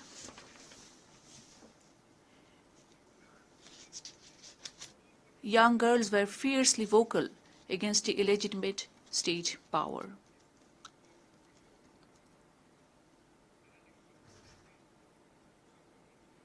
School-going teenagers laid down their lives. Hundreds lost their eyes forever. Mothers, day laborers, and scores of people across cities lent their shoulders for their children.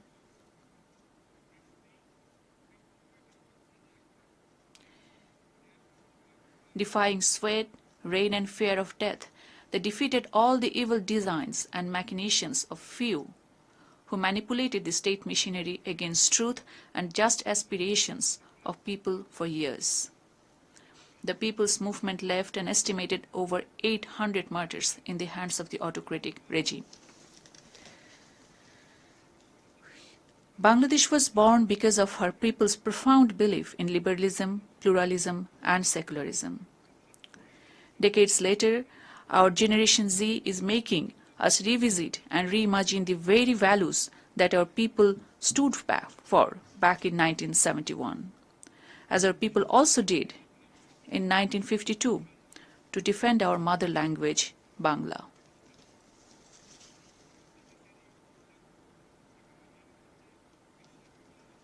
We believe this revolution that the world witnessed may inspire many across communities and countries to stand for freedom and justice. I would call upon the international community to engage with New Bangladesh anew that aims to realize freedom and democracy beyond letters for everyone. Mr. President,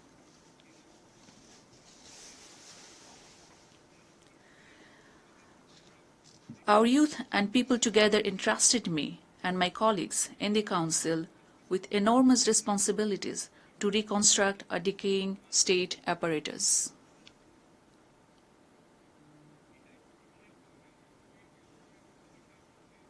As we took to the office, to our utter shock and dismay, we discovered how endemic corruption brought a functional democracy to a farce. How key institutions were ruthlessly politicized. How public coffers were reduced to rubble. How oligarchs took over business.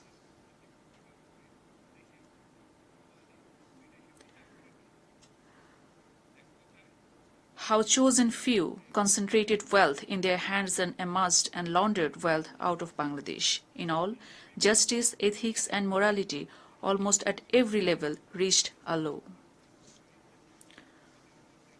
Under such circumstances, we were asked to rebuild Bangladesh and re-establish the country that our people aspire to see. To correct the ills of the past as also to build a competitive and agile economy and a just society. In a drastically changed scenario, all political parties are now free to voice their views and opinions. A key priority for us is also to make all in public positions and institutions to account for their decisions and actions. We are committed to promote and protect the fundamental rights for people to speak in freedom, to assemble without fear or inhibition, to vote whosoever they choose. This is what the nation desires, and we aim to achieve. We are also committed to uphold the independence of the judiciary and freedom of press, including in the cyber domain. In order to ensure that child of a farmer or worker can scale the highest in the society, we prioritize allocation in education and health sectors over grandiose infrastructure development.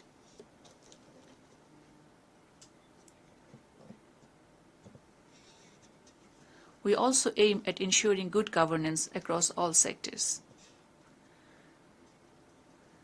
I wish to assure that our government shall adhere to all international, regional and bilateral instruments that Bangladesh is party to. Bangladesh will continue to remain an active proponent of multilateralism with the UN at the core. Bangladesh is open to nurture friendly relations with all countries based on mutual respect, upholding our dignity and pride and shared interests. Mr. President, in the last 7 weeks, the government has initiated several actions. At our request, the UN High Commissioner for Human Rights has dispatched a fact-finding mission to investigate into the gross human rights violations during the People's Movement and to suggest for sustainable course correction. That mission has already started work on the ground in Bangladesh. I wish to register my deep appreciation to the High Commissioner, Volker Turk. We have acceded to the International Convention for Protection of All Persons from Enforced Disappearance within 2 weeks in office.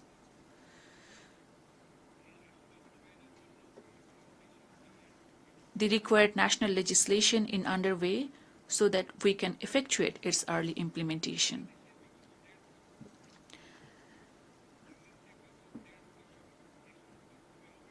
An inquiry commission has started investigating into all the cases of enforced disappearances reported during the past decade and a half. In order to restore people's trust and confidence and to ensure that the tragic past never recur in future Bangladesh, we have initiated reforms in certain prioritized sectors. In that direction, we launched independent commissions to reform electoral system, constitution, judicial reform, civil administration, law and order sectors.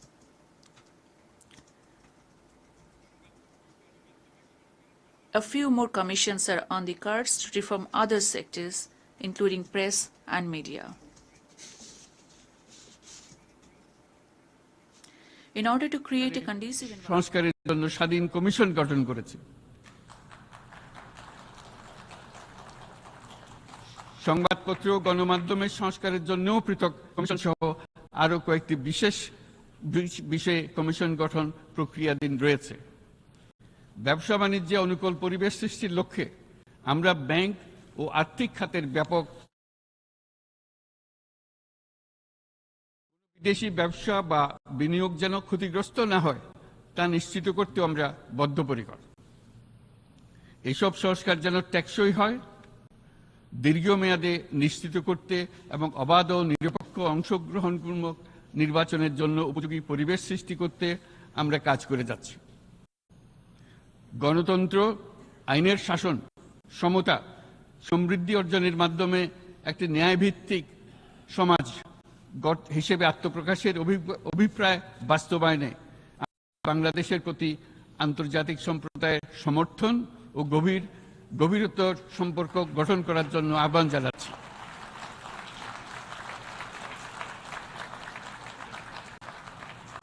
মাননীয় সভাপতি, বাংলাদেশ মনে করে যে শান্তি রক্ষা ও সংঘাত মোকাবেলা জনগণের সমৃদ্ধি নিশ্চিত করার মূল চালিকা শক্তি। সাম্প্রতিক বিপ্লবকালে আমাদের ইতিহাসের সবচেয়ে কঠিনতম সময়ে জনগণের মুক্তির আকাঙ্ক্ষা পূরণে তাদের পাশে দৃঢ়ভাবে দাঁড়িয়ে আমাদের সাহসী সশস্ত্র বাহিনী সমূহ আরও একবার শান্তির প্রতি তাদের অঙ্গীকার প্রমাণ করেছে। এটা সম্ভব হয়েছে শান্তি রক্ষায় আমাদের অঙ্গীকারের কেন্দ্রবিন্দুতে মানবাধিকারকে স্থান দেওয়ার ফলে। জাতিসংঘের পিস বিল্ডিং কমিশনের সূচনা লগ্ন থেকেই শান্তি রক্ষার মতো শান্তি বিনির্মাণেও বাংলাদেশ সমান অঙ্গীকার ব্যক্ত করে এসছে। আমাদের দিনগুলোতে আমরা জাতিসংঘের শান্তি রক্ষা কার্যক্রমে আমাদের মূল্যবোধ ভিত্তিক অবদানের ধারাবাহিকতা রক্ষা, সমুন্নত ও প্রসারিত করতে বদ্ধপরিকর। জাতিসংঘের শান্তি রক্ষা কার্যক্রমে অবদানকারী তৃতীয় বৃহত্তম রাষ্ট্র হিসেবে বাংলাদেশ এখন পর্যন্ত ৪৩টি দেশে ৬৩টি মিশনে শান্তিরক্ষী প্রেরণ করেছে।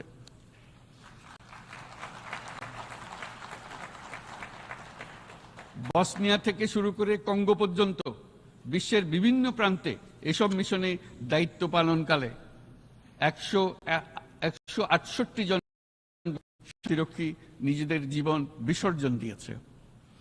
আমরা আশা করি যে কোনো অবস্থায় নানা প্রতিকূলতা সত্ত্বেও জাতিসংঘের ভবিষ্যৎ শান্তিরক্ষী কার্যক্রমগুলোতে বাংলাদেশের প্রতিরক্ষা বাহিনীর সদস্যরা একইভাবে অবদান রাখার সুযোগ পাবে। মাননীয় সভাপতি, আমাদের সকলের বাসস্থান এই পৃথিবী বৈশ্বিক অগ্রাধিকারগুলোকে সঠিকভাবে নির্ণয় করতে আগ্রহী। জলবায়ু পরিবর্তন আমাদের সকলের অস্তিত্বের প্রতি হুমকি স্বরূপ। এই গ্রীষ্মে সর্বকালের রেকর্ড ভঙ্গকারী তাপদাহ আমাদের জলবায়ুজনিত পরিবর্তনের কথা স্পষ্টভাবে স্মরণ করিয়ে দিয়েছে। আমাদের যা প্রয়োজন তা হলো জলবায়ু সম্পর্কিত ন্যায় বিচার, যাতে করে দায়িত্বজ্ঞানহীন সিদ্ধান্ত, উদাসীন আচরণ কিংবা এর মাধ্যমে সাধিত ক্ষতির বিষয়ে যারা সংশ্লিষ্ট তাদের দায়বদ্ধ করা যায়। জলবায়ু পরিবর্তনজনিত দীর্ঘমেয়াদী প্রভাবগুলো অপূরণীয় ক্ষতির কারণ হয়ে দাঁড়িয়েছে। আমরা জীব বৈচিত্র্য হারিয়ে ফেলছি, প্যাথোজেনের পরিবর্তনের ফলে নতুন রোগ বাড়ছে, কৃষিক্ষেত্রে চাপ বাড়ছে ক্রমাগতভাবে, পানি সম্পদ ঝুঁকিতে ফেলছে আমাদের বাসযোগ্যতাকে, সমুদ্র পৃষ্ঠের উচ্চতা বৃদ্ধি এবং লবণাক্ততা আমাদের ক্ষতি করছে প্রতিনিয়ত। ঘূর্ণিঝড়ের সংখ্যা ও মাত্রা বৃদ্ধির কারণে যেই ক্ষতি হচ্ছে তাকে উপেক্ষা করার সুযোগ নেই। ক্ষুদ্র কৃষক, প্রান্তিক পর্যায়ে জীবিকা অন্বেষণকারীরা জলবায়ু পরিবর্তনজনিত ঝুঁকির মুখোমুখি হচ্ছে সবচেয়ে বেশি। আমি আজ এই বিশ্ব সভায় যখন কথা বলছি তখন বাংলাদেশের পূর্বাঞ্চলে ৫০ লাখেরও অধিক মানুষ তাদের জীবদ্দশায় হওয়া সবচেয়ে ভয়াবহ বন্যা মোকাবেলা করে যাচ্ছে। মহাসচিব গুতেরেস আমাদেরকে দেখিয়েছেন যে বিদ্যমান পরিক্রমা অব্যাহত থাকলে বিশ্বের গড় তাপমাত্রা ২.৭ ডিগ্রি সেলসিয়াস বৃদ্ধির দিকে অগ্রসর হতে থাকবে। তাই বাংলাদেশের মতো জলবায়ু ঝুঁকিতে থাকা দেশগুলোতে অভিযোজনের জন্য ব্যাপক বিনিয়োগের আহ্বান জানাচ্ছি।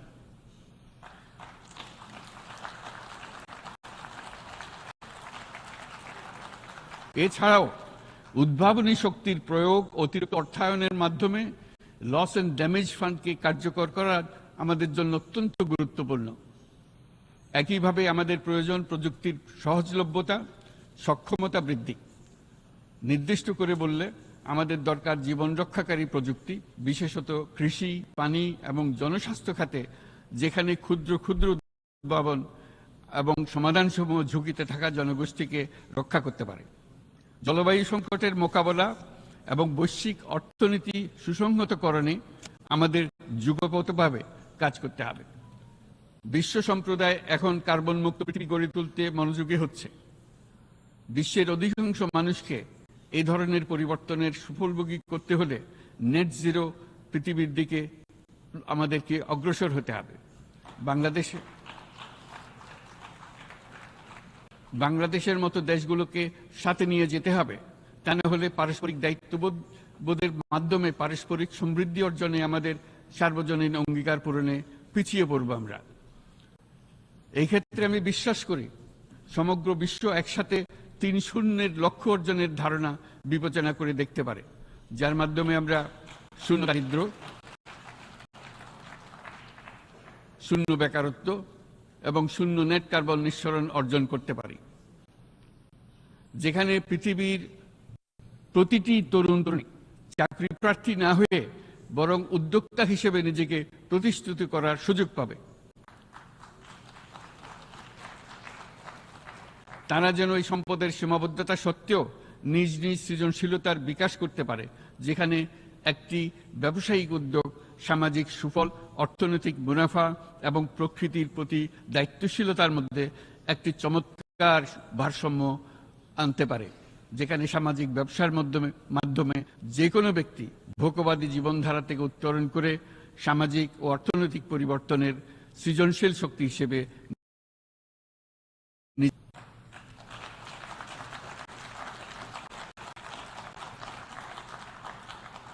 এই সময়ে তাই প্রয়োজন উন্নত উন্নয়নশীল সকল দেশসমূহ এবং বিভিন্ন অংশীদারদের মধ্যে নতুন দৃষ্টিভঙ্গি, নতুন মূল্যবোধ এবং নতুন একতা।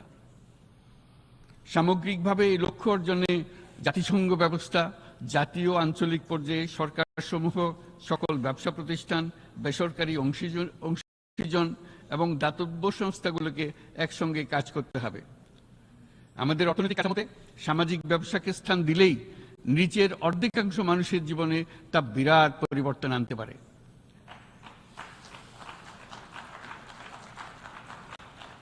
এই পদক্ষেপ একই সঙ্গে জলবায়ুর ধ্বংসাত্মক গতিকে সফলভাবে রোধ করতে পারে এবং বাজার ব্যবস্থার মাধ্যমেই এই মীমাংসা হতে পারে। এ বিষয়ে আমি মহাসচিব গুতেরেসের বিশেষ দৃষ্টি আকর্ষণ করছি। মাননীয় সভাপতি, বহুমুখী সংকটে জর্জরিত বর্তমান বিশ্বে যুদ্ধ এবং সংঘাতের ফলে ব্যাপক ভিত্তিতে মানুষের অধিকার খর্ব হচ্ছে। বিশ্ববাসীর উদ্বেগ এবং নিন্দা সত্ত্বেও গাজায় গণহত্যা থামছে না।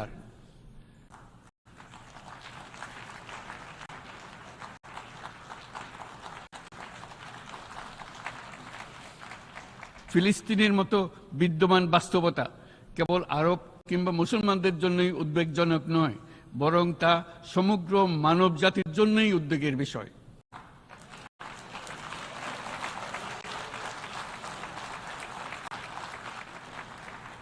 একজন মানুষ হিসেবে প্রত্যেক ফিলিস্তিনির জীবন অমূল্য।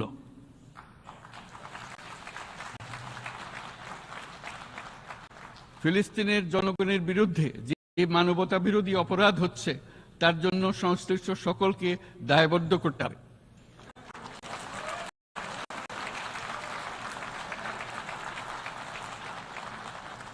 ফিলিস্তিনের জনগণের উপর চলমান নৃশংসতা, বিশেষত নারী এবং শিশুদের সাথে প্রতিনিয়ত যে নিষ্ঠুরতা বিশ্ব দেখাচ্ছে, তা থেকে নিস্তারের জন্য বাংলাদেশ অনতিবিলম্বে সম্পূর্ণ যুদ্ধবিরতির আহ্বান জানাচ্ছে।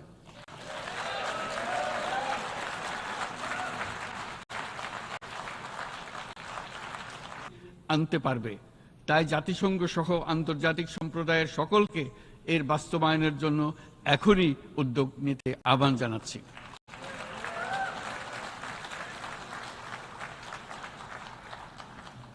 গত ২.৫ বছর ধরে ইউক্রেনে চলমান যুদ্ধে বহু মানুষ প্রাণ হারিয়েছে। এই যুদ্ধের প্রভাব সর্বব্যাপী, এমনকি বাংলাদেশের অর্থনীতিতেও এর নেতিবাচক প্রভাব আমরা অনুভব করছি।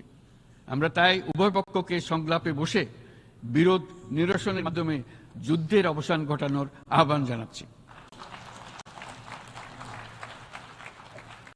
মাননীয় সভাপতি, বাংলাদেশ গত 7 বছর যাবৎ মিয়ানমার হতে আগত 12 লাখেরও বেশি রোহিঙ্গাদের মানবিক কারণে আশ্রয় দিয়ে আসছে। এর ফলে আমরা বিরাট সামাজিক, অর্থনৈতিক, পরিবেশগত ক্ষতির সম্মুখীন হচ্ছি। মিয়ানমারের অভ্যন্তরীণ সমস্যা থেকে সৃষ্ট এই সংকট বাংলাদেশ ও আমাদের অঞ্চলের জন্য প্রথাগত ও অপ্রথাগত উভয় ধরনের নিরাপত্তা ঝুঁকির কারণ হয়ে দাঁড়িয়েছে।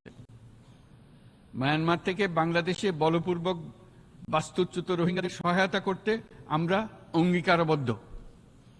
আমরা রোহিঙ্গাদের জন্য মানবিক সহায়তা কার্যক্রম চালু রাখা এবং তাদের টেকসই প্রত্যাবর্তন নিশ্চিত করার উদ্দেশ্যে আন্তর্জাতিক সম্প্রদায়ের পর্যাপ্ত সহায়তা অব্যাহত রাখার আহ্বান জানাচ্ছি। রোহিঙ্গাদের সাথে সংগঠিত হওয়া ব্যাপক ভিত্তিক মানবাধিকার লঙ্ঘনের জন্য আন্তর্জাতিক বিচার আদালত এবং আন্তর্জাতিক অপরাধ আদালতে চলমান বিচার প্রক্রিয়ার মাধ্যমে ন্যায় বিচার নিশ্চিত করাও সমানভাবে গুরুত্বপূর্ণ। রোহিঙ্গারা যাতে নিজ দেশে স্বাধীন এবং মর্যাদাপূর্ণ জীবনযাপন করতে পারে সেই লক্ষ্যে অনুকূল পরিবেশ তৈরিতে জাতিসংঘ অন্যান্য আন্তর্জাতিক প্রতিষ্ঠানের ধারাবাহিক প্রচেষ্টার প্রশংসা দাবিদার। এই লক্ষ্যে রোহিঙ্গারা যাতে পর্যাপ্ত নিরাপত্তা ও অধিকার নিশ্চিত করে তাদের নিজ ভূমি রাখাইনে ফিরে যেতে পারে তার পথ সুগম করা অত্যন্ত দরকার। মায়ানমারে প্রতিনিয়ত পরিবর্তনশীল অবস্থা বিবেচনা রেখে বাংলাদেশ আন্তর্জাতিক সম্প্রদায়ের সাথে একযোগে রোহিঙ্গাদের নিজ দেশে মর্যাদাপূর্ণ টেকসই প্রত্যাবর্তনের জন্য পরিবেশ সৃষ্টিতে কাজ করতে প্রস্তুত। মর্যাদাপূর্ণ টেকসই প্রত্যাবর্তনের জন্য পরিবেশ সৃষ্টিতে কাজ করতে প্রস্তুত। মাননীয় সভাপতি, রাজনৈতিক মুক্তি এবং সামাজিক অর্থনৈতিক জাগরণ ব্যতীত শান্তি ও নিরাপত্তা নিশ্চিতে সাফল্য অর্জন করা সম্ভব নয়। প্রায় এক দশক পূর্বে বিশ্ব সম্প্রদায় সর্বসম্মতক্রমে এজেন্ডা 2030 প্রণয়ন করেছিল। আমরা সবাই আমাদের সামষ্টিক আকাঙ্ক্ষা ও বিশ্বাস অর্পণ করেছি এই সার্বজনীন টেকসই উন্নয়ন অভিষ্টগুলো অর্জনে। সার্বিকভাবে মাত্র 17% ও কম লক্ষ্যমাত্রা অর্জন হয়েছে। স্পষ্টতই এই ক্ষেত্রে অনেক উন্নয়নশীল রাষ্ট্র আরও পিছিয়ে আছে। উন্নয়নশীল দেশগুলোকে এসডিজি অর্থায়নে বছরে প্রায় 2.5 থেকে 4 ট্রিলিয়ন মার্কিন ডলারের সমান ঘাটতি মোকাবেলা করতে হচ্ছে। উন্নয়নশীল বিশ্বের ঋণের বোঝা, ক্ষয়িষ্ণু আর্থিক সক্ষমতা এবং জলবায়ু পরিবর্তনের ক্ষতিকর প্রভাবের কারণে বাংলাদেশের মতো দেশগুলিতে বেশি ঝুঁকিতে রয়েছে। আমরা আশা করি উন্নয়নের জন্য অর্থায়ন সংক্রান্ত চতুর্থ আন্তর্জাতিক সম্মেলনে এই ধরনের জটিল এবং কাঠামোগত সমস্যাগুলোর দিকে নজর দেওয়া হবে। বহুপাক্ষিক আর্থিক প্রতিষ্ঠানগুলোকে এমন অভিন্ন লক্ষ্যে নিয়ে যাওয়ার কাজ করতে হবে যাতে সকল রাষ্ট্র সমানভাবে সম্পদ ও সুযোগের ব্যবহার করতে পারে। তারা নিজেদের কর্মসূচিতে সামাজিক ব্যবসাকে গুরুত্বপূর্ণ ভূমিকা দিতে পারে যাতে নিম্ন আয়ের দেশগুলোর বাস্তবতাকে বিশেষভাবে মোকাবেলা করা যায়, যা ব্যবসায়ী উদ্যোগ এবং ব্যক্তির সৃজনশীলতাকে উদ্বুদ্ধ করে, যা বঞ্চিত জনগোষ্ঠীকে বিশালভাবে সহায়তা করে। এই ক্ষেত্রে অবৈধ অর্থের প্রবাহ এবং উন্নয়নশীল দেশগুলো থেকে সম্পদ পাচার বন্ধ করা অত্যন্ত আবশ্যক। উন্নয়নশীল দেশগুলো থেকে পাচার হয়ে যাওয়া সম্পদ ফেরত আনার জন্য আন্তর্জাতিক সহযোগিতা জোরদার করতে হবে। আমরা আশা করি কর ফাঁকি রোধে আন্তর্জাতিক কর কনভেনশন অতি শীঘ্রই গৃহীত হবে। মাননীয় সভাপতি, আমরা যে নিবিড়ভাবে সংযুক্ত বিশ্বে বসবাস করছি সেখানে অভিবাসন এবং মানুষের অবাধ প্রবাহ এক অলঙ্ঘনীয় বাস্তবতা। বাংলাদেশি নাগরিকরা প্রতিনিয়ত বিভিন্ন দেশে অভিবাসী হিসেবে যাচ্ছেন। তারা বিভিন্ন দেশে তাদের কর্মসংস্থানের সন্ধানে আছেন। বিশ্বের বিভিন্ন প্রান্তে এই মুহূর্তে প্রায় 1.5 কোটি প্রবাসী বাংলাদেশি আছেন। সকলের জন্য অভিবাসনের উপযোগিতা নিশ্চিত করতে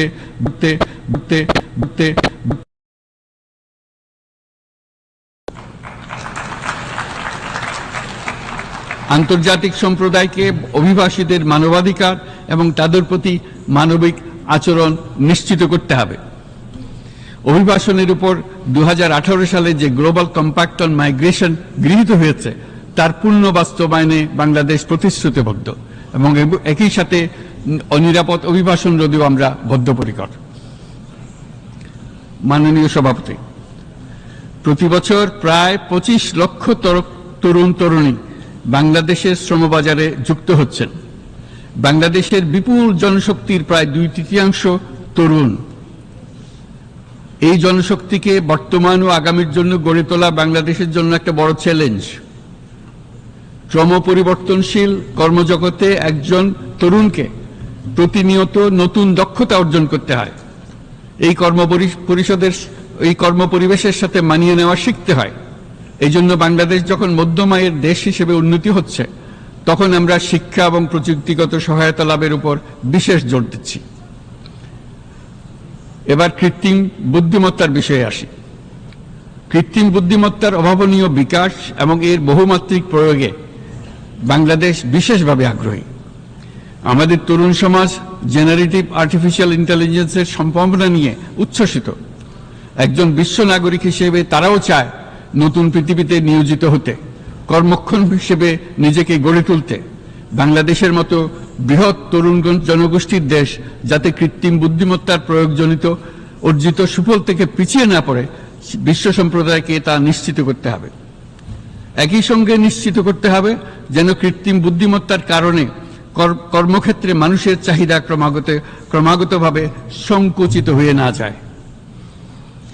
এই প্রসঙ্গে আমি উল্লেখ করি যে আমরা ভিন্ন একটা ইন্টেলিজেন্স, অটোনোমাস ইন্টেলিজেন্স, অর্থাৎ যে কৃত্রিম বুদ্ধিমত্তা নিজেই নিজের কৃত্রিম বুদ্ধিমত্তাকে সম্প্রসারিত করতে পারে মানুষের কোনো হস্তক্ষেপ ছাড়াই, তার ব্যাপারে আমরা বৈজ্ঞানিকদের দৃষ্টি আকর্ষণ করতে চাই। তারা যেন এই ক্ষেত্রে অগ্রসর হওয়ার আগে মানুষের উপর এর প্রভাব সম্বন্ধে নিশ্চিত হয়ে অগ্রসর হন। আমাদের ধারণা অটোনোমাস ইন্টেলিজেন্স মানুষের অস্তিত্বকে বিপন্ন করে তুলতে পারে, কাজে এই ব্যাপারে আমাদের সম্পূর্ণ সজাগ থাকতে হবে। মাননীয় সভাপতি, আমাদের আসলে দরকার নতুন ধরনের সহযোগিতা কাঠামো, যেখানে বৈশ্বিক ব্যবসা ও জ্ঞানের অধিকারী গোষ্ঠী মানুষের চাহিদাগুলোকে যথাযথভাবে অনুধাবন করবে। আন্তর্জাতিক সহযোগিতার মাধ্যমে উন্নয়নশীল দেশগুলোর জন্য এমন একটি রূপান্তরকারী ব্যবস্থা তৈরি করতে হবে যা কর্মসংস্থান, আর্থসামাজিক প্রতিকূলতা বা জীবিকার জন্য যুৎসয় সমাধান নিশ্চিত করবে। মাননীয় সভাপতি, আমাদের প্রচেষ্টা, সক্ষমতা এবং সম্পদ একত্রীকরণের মাধ্যমে সকলের সামর্থ্য, উদ্ভাবনী শক্তি এবং সমৃদ্ধিকে কাজে লাগাতে হবে। আর্থসামাজিক উন্নয়ন এবং জলবায়ু সহনশীলতা নিয়ে আমরা প্রতিনিয়ত যে প্রতিকূলতার সম্মুখীন হচ্ছি, সম্মিলিত উদ্যোগের মাধ্যমে তার মোকাবেলা করতে হবে। বৈশ্বিক দক্ষিণের দেশগুলোকে অনন্য অর্থনৈতিক এবং সামাজিক প্রেক্ষাপটে দক্ষিণ দক্ষিণ এবং ত্রিভুজীয় সহযোগিতা এই ক্ষেত্রে বিশেষভাবে সহায়ক হতে পারে বলে আমি মনে করি। বৈশ্বিক দক্ষিণের আওয়াজকে বিশ্বব্যাপী জোরালোভাবে তুলে ধরার জন্য প্রয়োজন সম্মিলিত উদ্যোগ। সেজন্য বৈশ্বিক এজেন্ডা প্রণয়ন ও বাস্তবায়ন নিশ্চিত করতে বৈশ্বিক দক্ষিণের দেশগুলোর মতামতকে যথাযথ গুরুত্বের সাথে বিবেচনা করতে হবে। জনাব সভাপতি, কোভিড অতিমারির অভিজ্ঞতায় আমরা দেখেছি জনস্বাস্থ্যে ব্যাপক বিনিয়োগ কতটা গুরুত্বপূর্ণ হতে পারে।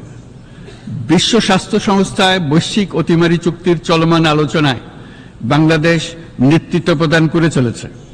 আমরা চাই কার্যকর আন্তর্জাতিক সহযোগিতা, জনস্বাস্থ্য ব্যবস্থায় অর্থায়ন, প্রযুক্তি হস্তান্তর, গবেষণা ও উন্নয়ন, ভ্যাকসিন থেরাপিউটিক্সের উৎপাদন, বহুমুখীকরণ এবং সকল ভ্যাকসিনকে মেধাস্বত্ব অধিকার মুক্ত ঘোষণা করার ব্যাপারে ঐক্যমত্য গঠন। অসংক্রামক রোগসমূহের বিরুদ্ধে লড়াইয়ে এই বিষয়গুলি অত্যন্ত গুরুত্বপূর্ণ। জনাব সভাপতি, এবছর আমরা জাতিসংঘের সাথে বাংলাদেশের অংশীদারিত্বের সুবর্ণ জয়ন্তী উদযাপন করছি। গত 50 বছর ছিল আমাদের জন্য একটা পারস্পরিক শিক্ষণীয় সম্মিলিত যাত্রা। সীমিত উপায়ে বাংলাদেশ বৈশ্বিক শান্তি ও নিরাপত্তা, ন্যায়, সমতা, মানবাধিকার প্রতিষ্ঠায় ধারাবাহিকভাবে অবদান রেখে আসছে। আমাদের সমন্বিত প্রয়াসের পেছনে আছে সত্যিকার অর্থে একটি নিয়মভিত্তিক বৈশ্বিক ব্যবস্থা গড়ে তোলা।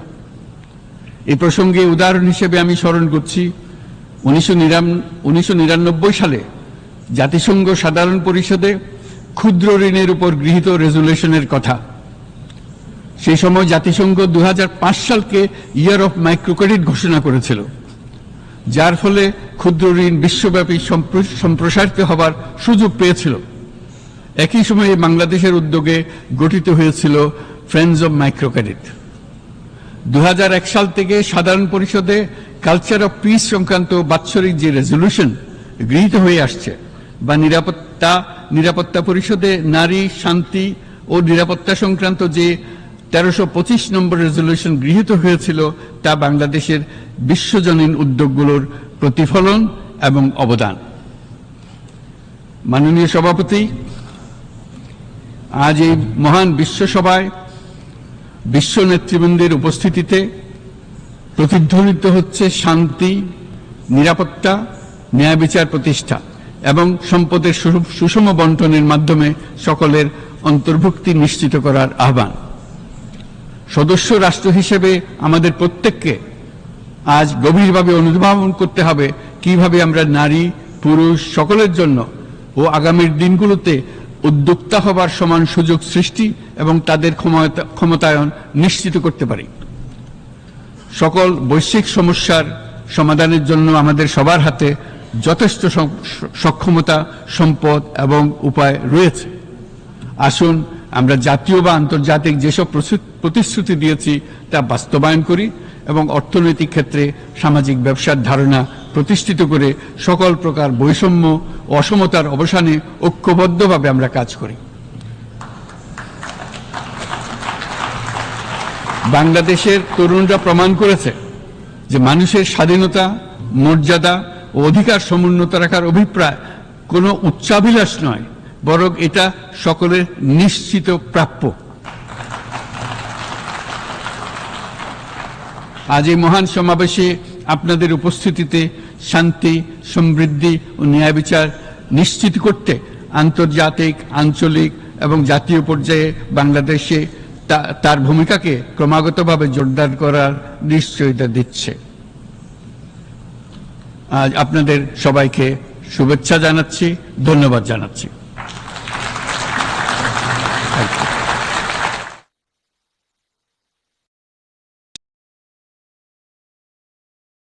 And invite him to address the Assembly.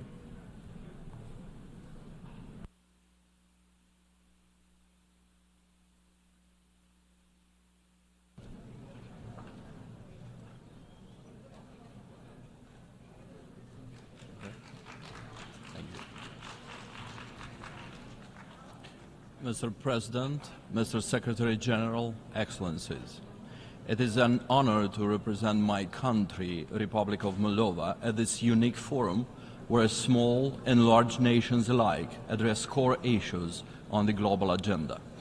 Climate change, poverty, and the global cost of living crisis are our generational challenges. So is peace and security. For some time now, it seemed we were living in a rules-based international system which strongly discouraged geopolitical conquest, spheres of influence, and disregard for the aspirations of smaller nations. The world proved to be a much safer place when smaller nations have a say and the choices their people make are respected. Peace and security, prosperity, and free choice is the core agenda for Moldova today. Generations of our intellectuals, writers, and civic activists have fought for our independence and for the freedom to pursue our identity and values. These have succeeded in making Moldova free. After 33 years of independence, we see it in the confidence of our youth, in the revitalization of our culture, and in the way our people stand proud on the international stage, knowing their future lies in their own hands. Very next to us, Russia's unprovoked and unjust war of aggression against Ukraine threatens the fabric of our international order. It throws us back to the times of great power politics, when a large state pursues cynical geopolitical designs to divide the region into spheres of influence and annex smaller neighbors, denying them a say in their own destiny. For Moldova, this is not a mere distant memory, it is a looming threat.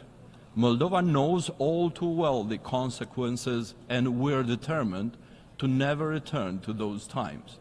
Don't forget, Kremlin doesn't want us at the table. Kremlin wants us on the table. Never mind all the excuses and the circumstances.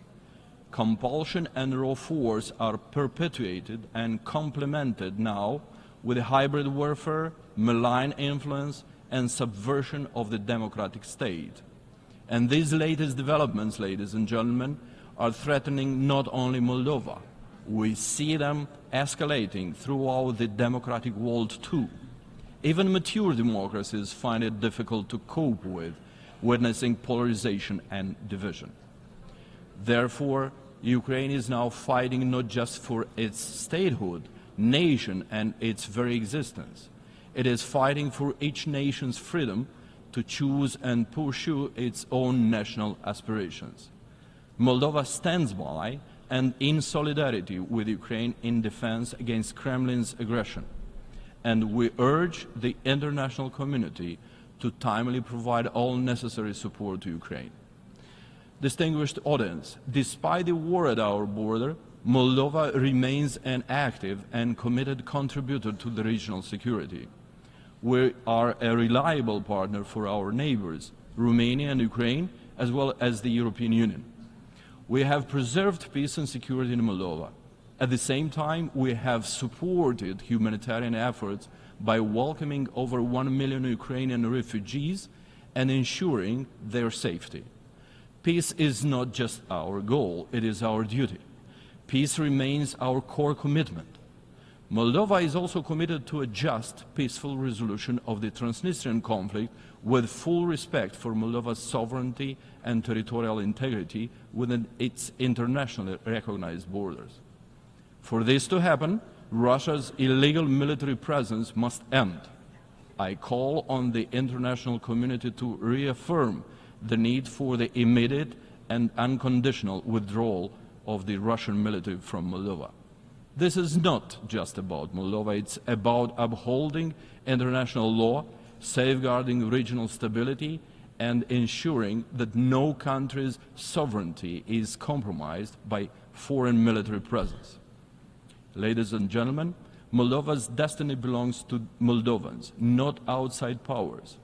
Kremlin's efforts to suppress the dignity and will of the people of Moldova through both internal subversion and external intimidation have no place in the 21st century.